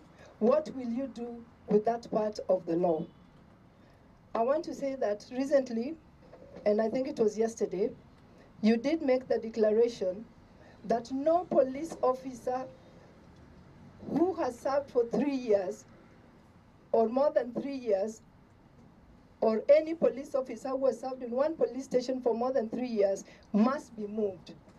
Bwana CS, I was a bit disappointed because I thought you'd go a bit further to say that must be moved, but in a totally different place. Because you know the situation we've had in Kisumu County, where we have police officers who've served for close to 10 years within the same county, sometimes within the same place. Buyu, kindly, I think the issue of officers transfer and overstayed has been already Just raised listen, by mine is a different Kaunya. point. We are talking about police officers, but it's a different point. It's okay, So but you I would say a request, question that has been already raised by the Akola but member. it's on a different point. It's not the same question. It's the same Chair. thing, Mheshimiwa. So I'm requesting, could those police officers, even if they're being moved to different stations, can it be stations away from the locality where they've been serving? I think then that declaration will be more impactful. In terms of Sondu, Bwana CS, I've shared with you some live videos of political leaders actually talking and inciting their people. Bwana CS, it's just not important to transfer police officers, because a lot of that instigation comes from us political leaders. Kindly let us know, what steps are you taking to deal with us? Because we are the ones who are inciting most of those border clashes. I thank you. Kaunya, 1 minute, at least 1 minute. And kindly, a question that has been already asked by a colleague, let's not repeat it. Thank you, Chair. Chair, just two short questions. One, Waziri, I want to appreciate your comment on Sondu, that actually these are criminals. But I would wish to know what action has been taken to law enforcers who did not act to protect life. Waziri's part of that question is related to some incidences when they are repeated several times and we don't take action on those who are supposed to take action. Again, we'll have a problem. The second question, Chair, I think on the issue of Haiti, the House will deal with it when it comes. But I would wish to talk about the police transfers, promotions, very, very briefly.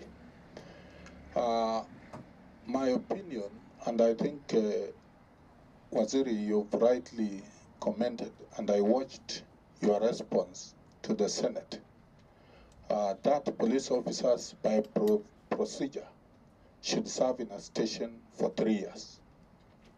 And the promotions are also well stated in the procedures. But I wanted to ask a question, Waziri. Do you consider this to be a reform issue? Because you indicated some of this will be dealt with the reform. If so, I want to disagree, Waziri, that the issue of police transfers, the issue of police promotions are more of an administrative action. And I know that because most of the issues relating, the procedures are laid out. And I think because the procedures are laid out, the officers who are supposed to implement should implement what is there. So the question of not implementing then should be action on the officers who do not want to carry out the transfers of officers of our state and the promotions of those who are due based on the requirements. Thank you.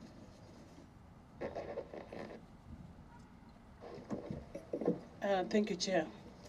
My first question was about the approval, whether the deployment to Haiti was approved by the Security Council. But from your presentation, Mr. CS, it means the Security Council will wait for reports from those who are sent to assess the situation in Haiti. So we got that answer. There's this issue of Sondu and maybe Lamu. And I want to appreciate the CS, the security CS, for what you've been doing to address issues of conflict in our country. I want to really thank you for taking your steps to put to restore order and peace in Sondo and maybe Lamu. Chair, it is still our request and it's our prayer, Chair, that as a committee that relates to the mandate of the CS, we also need to visit the affected places, the Lamu and the Sondo to do. We don't need the approval from the CS. No, I'm telling you, I'm addressing this to you. I'm not requesting approval from this CS, but letting him know that we are deciding that we also move there as a committee to find out what is happening. I'm saying this, Mr. Chair, because the CS was saying it is not yet time for politicians actually to have any kind of investigation down there before they finish what they are doing. Remember, he mentioned about a commission that should investigate about the boundary issues. So that is the reason why I'm actually saying that before him. Chair, there is the issue of police officers in those local stations at the community level. I don't know whether you have reports that there are some police officers who are doing, who are actually doing some businesses while on duty. And there are those businesses that it is not allowed by the laws. So I don't know whether IG, you have reports of what is happening on the at the community level. This is infringing what we are supposed to do, especially when it comes to the issues of illicit brews. So I don't know whether you have, whether you have information of what they do, because they are expected to also restore peace and what pertains coexistence at the community level. Thank you, Chair. Thank you, Chair. May I first take this opportunity to appreciate what the CS has done to bring this country into normalcy, because what we are seeing is that unlike the time when he was when he assumed office, we can see a lot of difference in the country, in the country's security sector, because most of the places that used to experience insecurity is now secure, and we can really comfortably go anywhere in this country without fear. I'm sure I belong to one of the best committee in this country, because our CS is now rated as the best performing CS. I have 3 short questions. Number 1, about the Haiti issue. Our CS, Kenyans are a bit worried about the safe return of our sons and daughters, because we have seen so many countries have given out advisory, travel advisory, advising their people not to go to Haiti. So what assurance are you giving us that we are going to have safe return of our sons and daughters? Number 2, about the issue of disappearance. We have been experiencing these issues, and people have been coming back after 5-6 months while they are disabled. We have seen cases where a chief was taken off by non-security officials and back after 6 months while he's disabled. In my own constituency, right now, I personally, gave out a camel so that he can come back to normal. And he cannot even report to duty. And that's a chief, a government official. And if possible, I'm requesting for the government to compensate that chief. Number 3 is the issue of boundaries. We have this problem all over. I personally have problems like this. County, constituency, administrative boundaries, and maps are there all over. I'm sure most of these boundaries were following, community boundaries that were there during the colonial times. And that's how we are settled all over. If possible, the maps are there in Survey of Kenya. We need this issue to be solved once and for all, because it is really causing a lot of problems. It is really affecting the leadership, even to, focus on development. Thank you, Mr. CS. Yeah, you're taken actually. Chairman, I'll be very brief. First of all, I want to commend the Minister for the wonderful job he's doing. You are doing very well, and I'm happy myself as a person. Secondly, I want to talk about the issue of Haiti. One, I think you are very clear today. I think what is lacking in this country, Madam Wasiri, is lack of preparing the nation. We must prepare the nation. We must talk to the nation, give them as much information as possible so that they can be able to understand and be with us. Because people are very worried out there. But today, I think you are very clear in what you are saying, and I'm very happy. Secondly, Wasiri, you know I was the High Commissioner in Nigeria sometimes back. And I want to give this as a testimony that I was covering part of Nigeria, of Liberia, and Sierra Leone. And I visited those two countries to talk to our officers who were there. Wasiri, let us do these things right, and the country will go far in terms of the international relations. People in Nigeria, in Algeria, in Sierra Leone are very happy with Kenyans who have served in those nations. And I'm very sure if we do this thing properly, we are going to take our country forward. The only thing which I want to tell you, Wasiri, is that let us prepare our people here so that they can be able to be with you. Give as much information as possible. On the issue of Sondu Kericho, Wasiri, that business of insecurity should not be there. The Kipsigis and the Luo people have lived for a very long time. The problem I'm asking myself is, we have a security committee in that place. What did they know? Because when I was there, we used to get information on the almost happenings in the area. Was in there some information, there's a report on the information of what was going to happen. Now, on these officers who are going to be transferred, I thought they were going to be, first of all, to be asked why they failed to do what they were going to do, so that they can be punished if they made a mistake. That's what I believe myself. They must be taken, they must take account of what they are doing. So, last, Waziri, I want us to address the issue of transfers in the local community. Mheshimiwa Jaluli has mentioned the issue of the security in the local centers. Waziri, the insecurity and the illegal brews we have in our areas, the bank business is done by officers who have stayed for a long time. Can we take audit? Can we take audit of officers in the entire country so that we know? But in my place, I have people who have stayed in a village for 10 years, and they are the leading businessmen in illegal brews.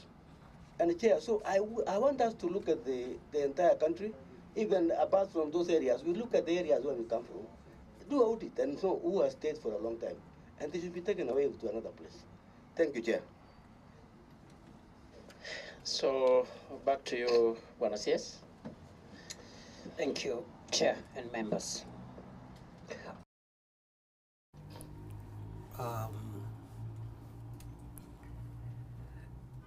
The issue of this mission to Haiti, and maybe the starting point will be where the Honorable Esigay has left. That much of the sentiments that are coming out is because the people of Kenya would like an explanation and information on the deployment. I want to promise on behalf of government that on a matter as monumental as this one, the government will be transparent and will provide as much information to the people of Kenya as possible so that we carry the country alongside. It is not just a decision you make and just enforce it. So I agree fully. Now, the Honorable Kaluma asked about the relations between Haiti and the US and made the comments he made and asked why the US was the sponsor of the resolution that was adopted. But from where we sit, you know, we don't control the UN procedures. And for us, what mattered, because it was a condition, when the request was made, we put a condition that we cannot allow deployment as Kenya unless it has legal backing of the United Nations Security Council. So we could not control who brings the resolution, but we were careful to get approval. Members and the country may want to know that out of the 15 members of the National UN Security Council, none of them opposed. There were only 2 members that abstained, Russia and China. And even the abstentions were not opposed to the deployment or the leadership of Kenya in the mission.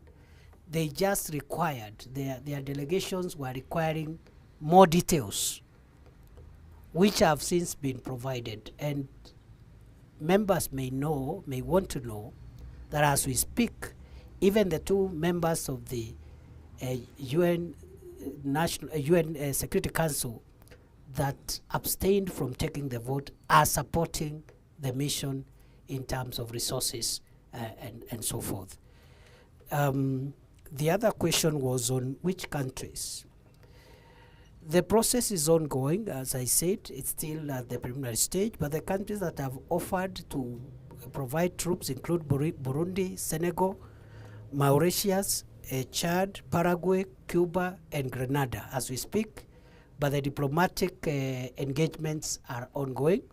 But from that corner, and Chile, sorry, I forgot, Chile from CARICOM countries. In fact, the entire membership of the regional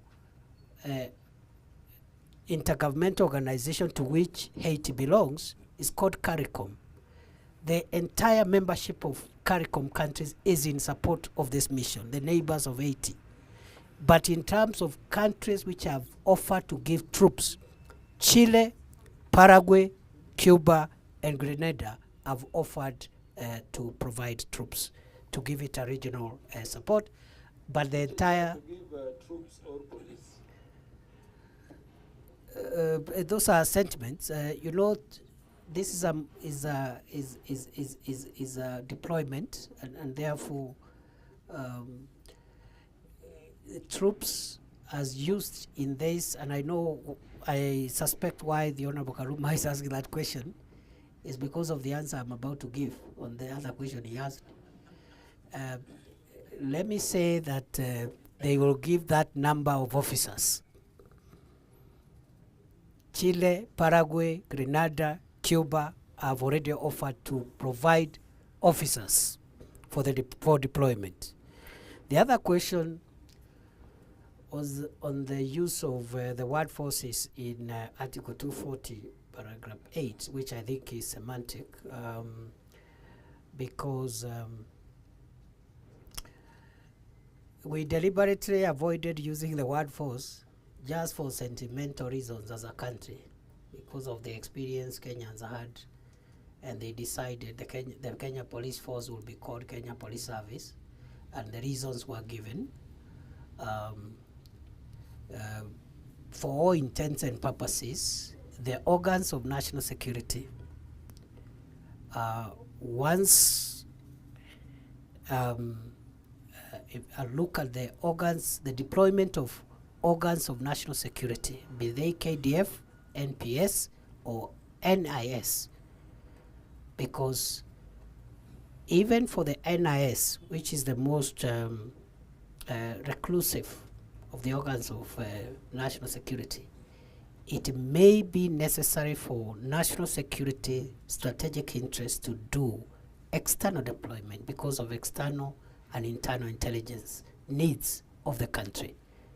So our interpretation is that the word forces there is not limited to the Kenya Defence Forces. If that was the intention, the drafters of Article 240 would have said so. Number two, if it was not the intention, the definitional provisions of either that article or Article 260, which provides for the definitions of ambiguous terms, would have provided for the meaning of the word forces. But that is tautology. It's neither here nor there. The other question was about a court, whether there is a court order. Yes, there is a court order. The court order, in our view, does not address itself to the issue of deployment. Neither has it, or rather, the only issue that it addresses itself to is the issue of deployment. That before deployment is done, the matter in court should be heard and determined. That's it. It has not said nobody should talk about it. It has not said we should not prepare for it. It has not said we should not train. It has not said we should not request Parliament to consider and approve. It has just said before the deployment, the matter will have taken shape or something like that. Chair, I asked that question because of the sub judice rule. And so the question was, what is the case in court about, so that in a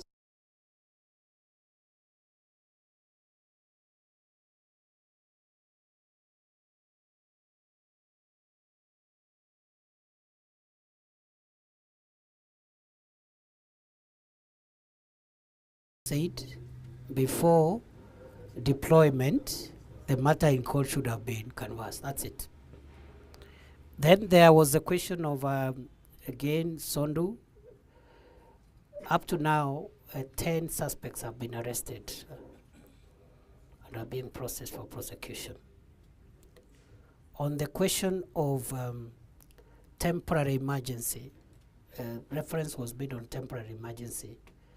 I think, again, those are terms that can be interpreted either way, because the current situation of Haiti is a situation in its current shape, which began in 2021 when the president was assassinated and the prime minister, who had just been appointed, had not even started discharging his functions.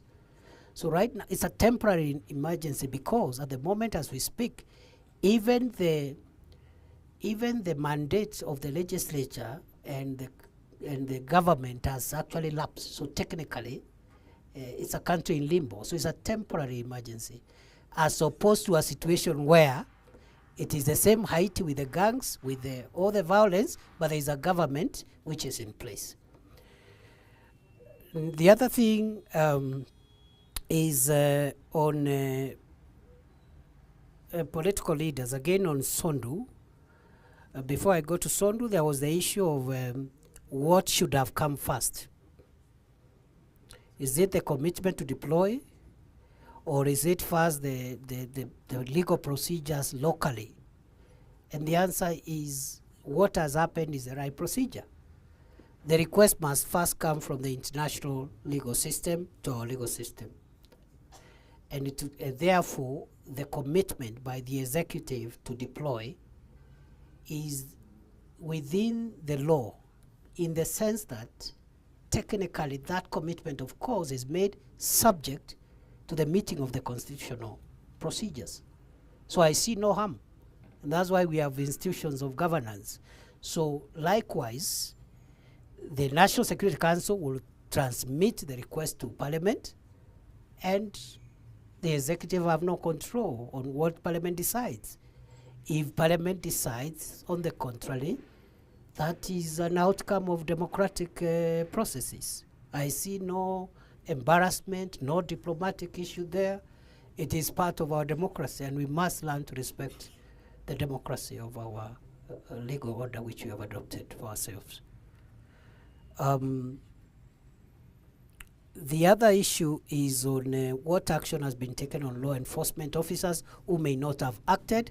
That is something maybe the IG and the Commission can help us with. But as a general policy issue, it is not going to be tenable anymore to transfer an officer who has failed to act within the law to discharge their mandate. Because transferring an officer from one place, one station to another is transferring a problem. We must find ways as a country of taking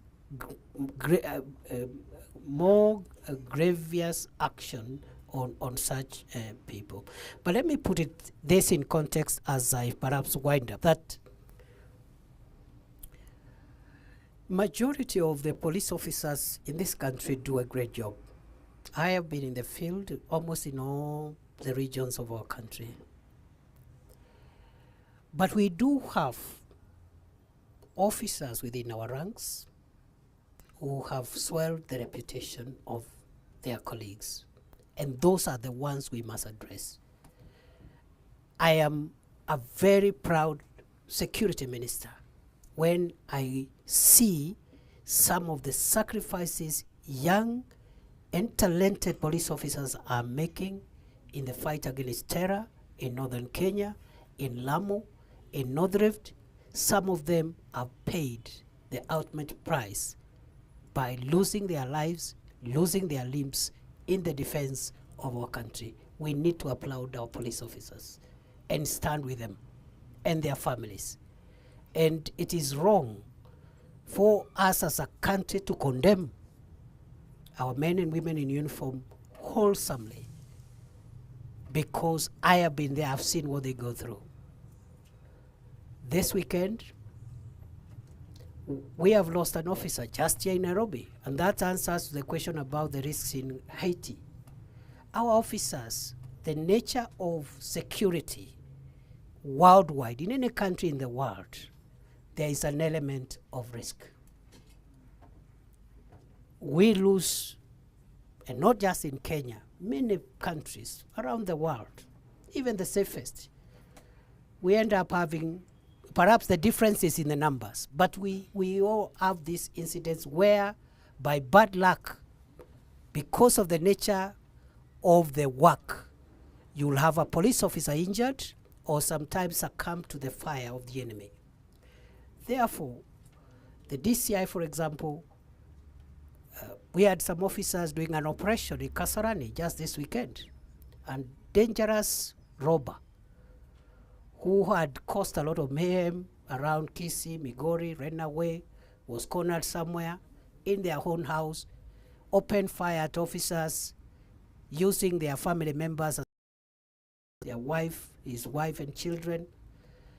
And because of the delicate nature, the thug ended up shooting 3 officers, 2 in the abdomen, 1 in the leg.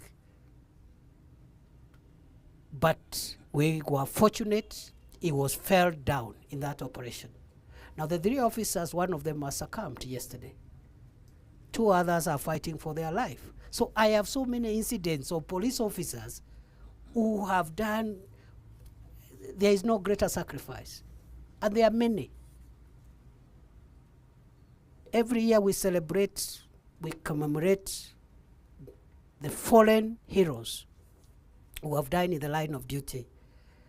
I have restrained myself and the IG have restrained ourselves from shedding tears when you see young families of our officers who have lost their lives defending our country. So the few crooked officers who are tarnishing reputation of the National Police Service, we must uproot them from the service.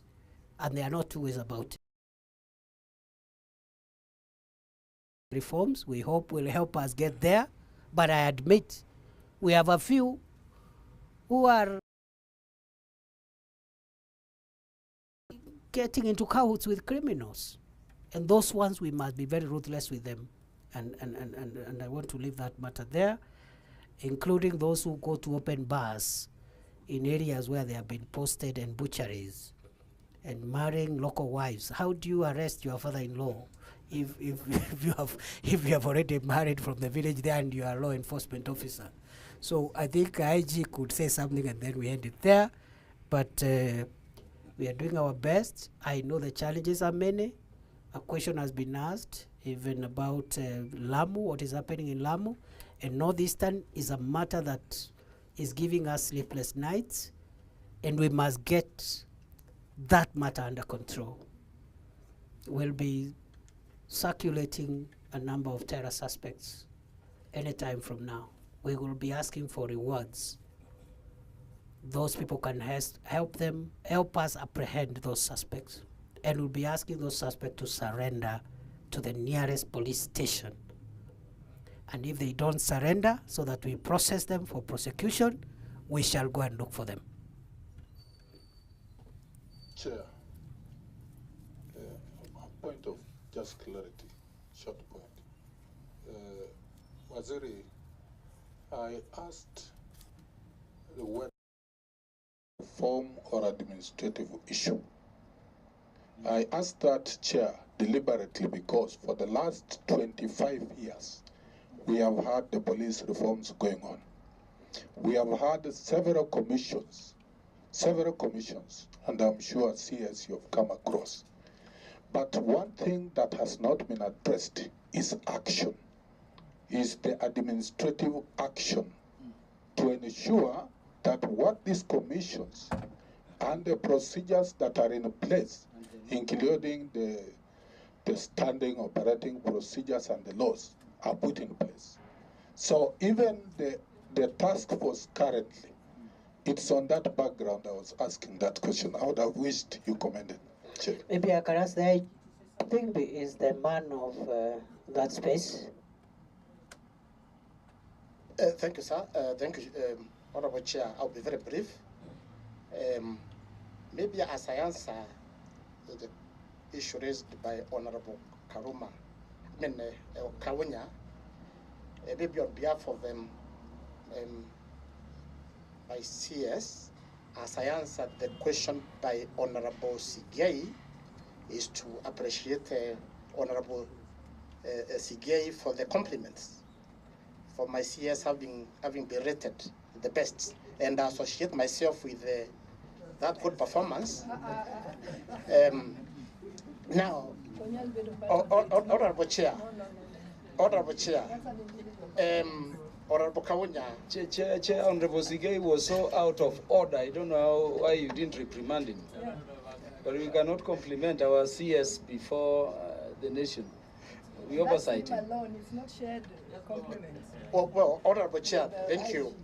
Chair, whether we are commended or not, we'll continue with what we can do. Thank you. We take it with all humility. We are just saying take it with all humility, but it's your performance, an individual performance, not shared with Honorable Chair, the matter raised by Honorable Kawunya is contentious. Because today, when we discuss security issues, it's indeed very sensitive. We need to be very careful. We don't compromise the operations of the National Police Service. Because as we sit here, there are officers right at our border with Somalia, performing a very important, very delicate function. Because there are those officers who are there discharging maybe a specialized function. Therefore, could be a reform issue, administrative, but a bit tricky. It is a matter, I'm careful, or now I respond, Chair. Allow me to stop at that. Yeah, Chair, allow him to stop at that. I think let us deal with that issue in a future date in that other matter. I agree, Chair. It may be in the camera. Honorable Cherule, she talked about misconduct of officers. Honorable members, I would like to start by assuring you, as I answer that question, that we have decided as the command of the National Police Service, with the DIGs, the DCI, we must lead by example. We do nothing else other than policing. And those are the clear instructions we have issued to officers. Anybody involved in other business, illegal activities, there is no compromise. Therefore, I take maybe advantage of this opportunity to request members of the public, call us. Any officer involved in any malpractice, involved in illegal business, we shall take firm and decisive action. I think that's all. I think all other issues were addressed by the CS. Thank you, Chair. while you are still at that, but IG, and I want you to be just straight to the point. As it is currently, as per the regulation in the National Police Service, do you need to have to enforce the Maraga reform to transfer officers who overstayed in a particular station? You don't. It's a straight no. Because there's no justification whatsoever unless somebody serving somebody somewhere's interest. You have our officer, a police officer, staying more than 7, 6, 10 years in a given station, especially in a leadership. They will get familiarities. They will start engaging in some business. That is now the people who will engage in banking and all that. And I think you have said it repeatedly, time and again. And we really don't see point and reason why we keep speaking and talking. We still have enough officers who are overstayed in a given station across the country. And I think what we like from the mood of the members, the issue of transfers and the policies regards to transfers, I think is a matter that we are not very satisfied with. Is a matter that we are not convinced.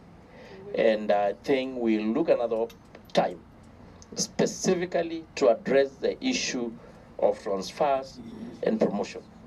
As a committee, we are not very much convinced. Meanwhile, submit the detailed report on promotion to the committee so that on behalf of Kenyans, we can able to see how balanced it was in terms of region, gender, and the rest. Otherwise,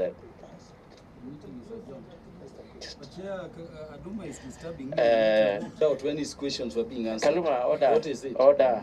You're a high-ranking member. No, he's telling me about his cars. Even the chair's not finished. The chair is still on the chair and speaking. So on this one, Banaiji, I think we don't even need to have the CS covering you on that. The issue of promotion is specifically and purely your mandate and role. We will look another time on that because Kenyans are not really convinced. Even in my own county, I know officers who have stayed more than 12 years. And others even say they're untouchable. I don't know whether they're being protected for whichever reason. You get officers who are in hardship. And I know because I'm the chair, Bwana Waziri, some members even have reached me trying to ask me to help them. Including even Kaluma here, a brother or a next of kin who have stayed more than 8 years, just on the pretext that is a specialized unit, they have to stay and suffer in hardship area, in particular station, for 6 or so years. I think there's no justification whatsoever. And we can do when IG better than this. So, members, Kaluma, what is it, please? Because we need to... Yes, Chair. Kaluma's briefed me that my question was answered to his satisfaction. And we have just 2 seconds. Yes, Chair, give me 1 minute. Chair, I just want to thank the CS and Chair. I also want to inform you that I have informed the Speaker to extend the time for you because I told him the CS was engaged for long at the Senate. And the Speaker is aware that you are still here with the Waziri, whose time is also precious with the IG. Chair, looking at me, Chair, I was not born black like this. But this has been caused by the situation and the circumstances I told you I went through. Chair, I had a very good, promising future when I graduated from the prestigious Faculty of Law of the University of Nairobi. And at that time, like every Luo, we have given you 2 seconds. I opted, Chair, just give me. Please. Back in 10 seconds. You remember the IG was my classmate at the university, and I deserve some time.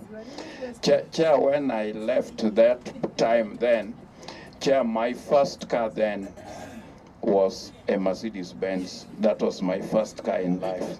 And Chair, I decided not to marry until I got a colored TV and a house in a good neighborhood, because that was the only Point of ticket orders, in Mr. which you would Speaker. get a good wife Mr. Chairman, if point you of are a order. Luo. Point of Chair, order. as it stands now, you recall when I started working, I was driving a 280 Mercedes, but now I've degenerated to a small Toyota, which Okay, is down Aduma, here, please, Chair. please. And that is That is because not of related the to this. No, Please. it is, Chair. No. It is. It is because of the situation. You had come when we almost, the chair was actually joining the meeting. Chair, at this point, having started with that, when I'm visiting a friend like you or the CS, I'm just supposed to be asking for a pin to be dropped for me to end there in a chopper, not driving a Toyota. So I hope if my situation is improved, I'll be able to improve that and get back to where I'm supposed to be. Thank you, Chair, for the indulgence. So, when I was serious, we close. Kindly, I think, Aduma, you had seen very voluminous papers, yes.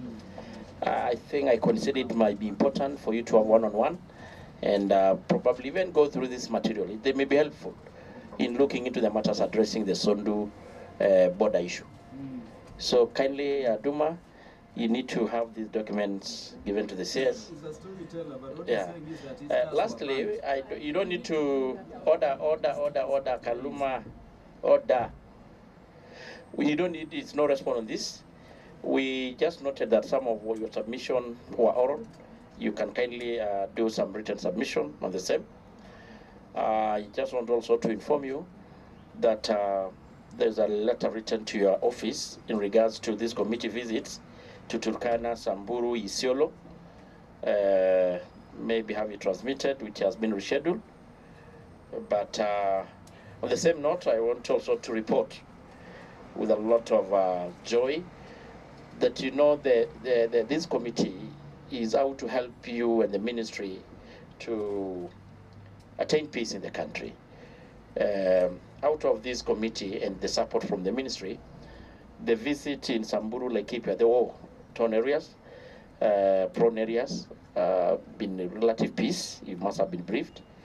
This committee, we embodied the local leadership from all the speaking, including the governor and local members of parliament. They're actually presently on the ground, trying to initiate cultural-related manner of reconciliation, which goes a long way to help you in achieving the much desired peace. So you relate to the same to the officers. They have been so much helpful another time we visit. So I think the Vice had also had an issue to do with the sub-counties. You have been launching the sub-counties of late, a lot of them. And I don't know what had happened about some prioritization. Maybe, I don't know whether you're specific to a particular sub-county. Thank you very much, Chair. Here's a quick one. I believe you have been commissioning sub-counties, quite a few of them, most which were gazetted in 2017, 2021, 22. I believe for this committee, what is outstanding is sub-counties and also locations and sub-locations. There are a lot of questions that both the constituents and our colleagues are asking. Could you fast track and also try to share with us some of what could be on your desk so that we can tell our colleagues and even our members here to prepare accordingly. Thank you, Chair. So maybe you can respond to that one as you close. So I want to say on behalf of this committee and Kenyans, it was a good moment to really tell Kenya what is happening, more so regarding to some security issues like Sondu and Lamu and the rest, and of course the very hot issue on Haiti. And it's a monumental matter, as you put it. So we want to appreciate. We're more enlightened. Let's keep talking. Let's keep updating ourselves on how we are moving forward until maybe the moment that to be able to be transmitted to the both houses. on the issue of security and your continuous effort try to make Kenya safe. This committee, as always, we are always there to support you, especially in terms of resource allocation and doing legislative proposal wherever we are needed and called for, because that is what we have been elected for. So thank you so much. Maybe you can have 1 or 2 minutes to do your remarks and respond to the Vice concern. Thank you, Chair. In response to the by the Vice Chair and member for SACCO, there are sub-counties and other lower level administrative units that were gazetted mainly in 2017 and some 2022, which have not been operational for reasons of budget, among other things. It's budget constraints. We have made a decision that no sub-county or other administrative units that have been gazetted will be lost, and we will go out of our way to look for resources to operationalize all of them. I want to commit that all the sub-counties that were gazetted and not operationalized, and by the time I took over office in this ministry, there were 28. We have reduced that number now to about 21, but we are going to make sure that all those sub-counties will be operationalized this financial year. Initially, we wanted to do it on a 3-year phased program, but we decided first to finish with the sub-counties because they are quite critical for service delivery. But over the 3-year period, we want to make sure that even the lower level units, we will also bring them, we'll also have them operationalized, giving foremost priority to areas that are prone with insecurity, because these units have a direct contribution to the security of the areas where they've been created. So in terms of the outstanding sub-counties, we shall operationalize all of them this financial year, and we have the money to do so. 2 final remarks, Chair, is to thank you on my behalf, on behalf of the Inspector General Police and the senior officers from the Ministry of Interior.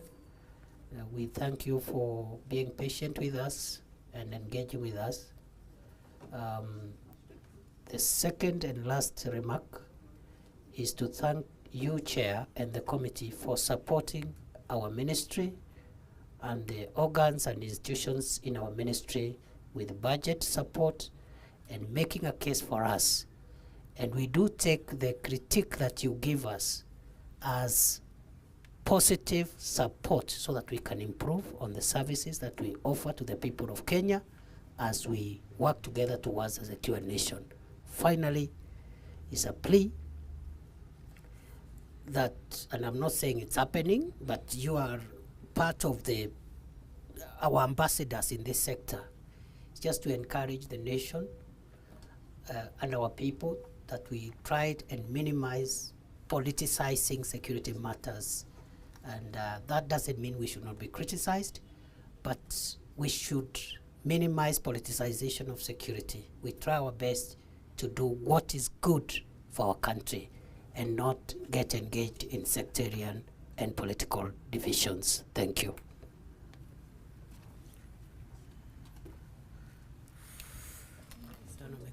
So thank you so much for appearing, and remember until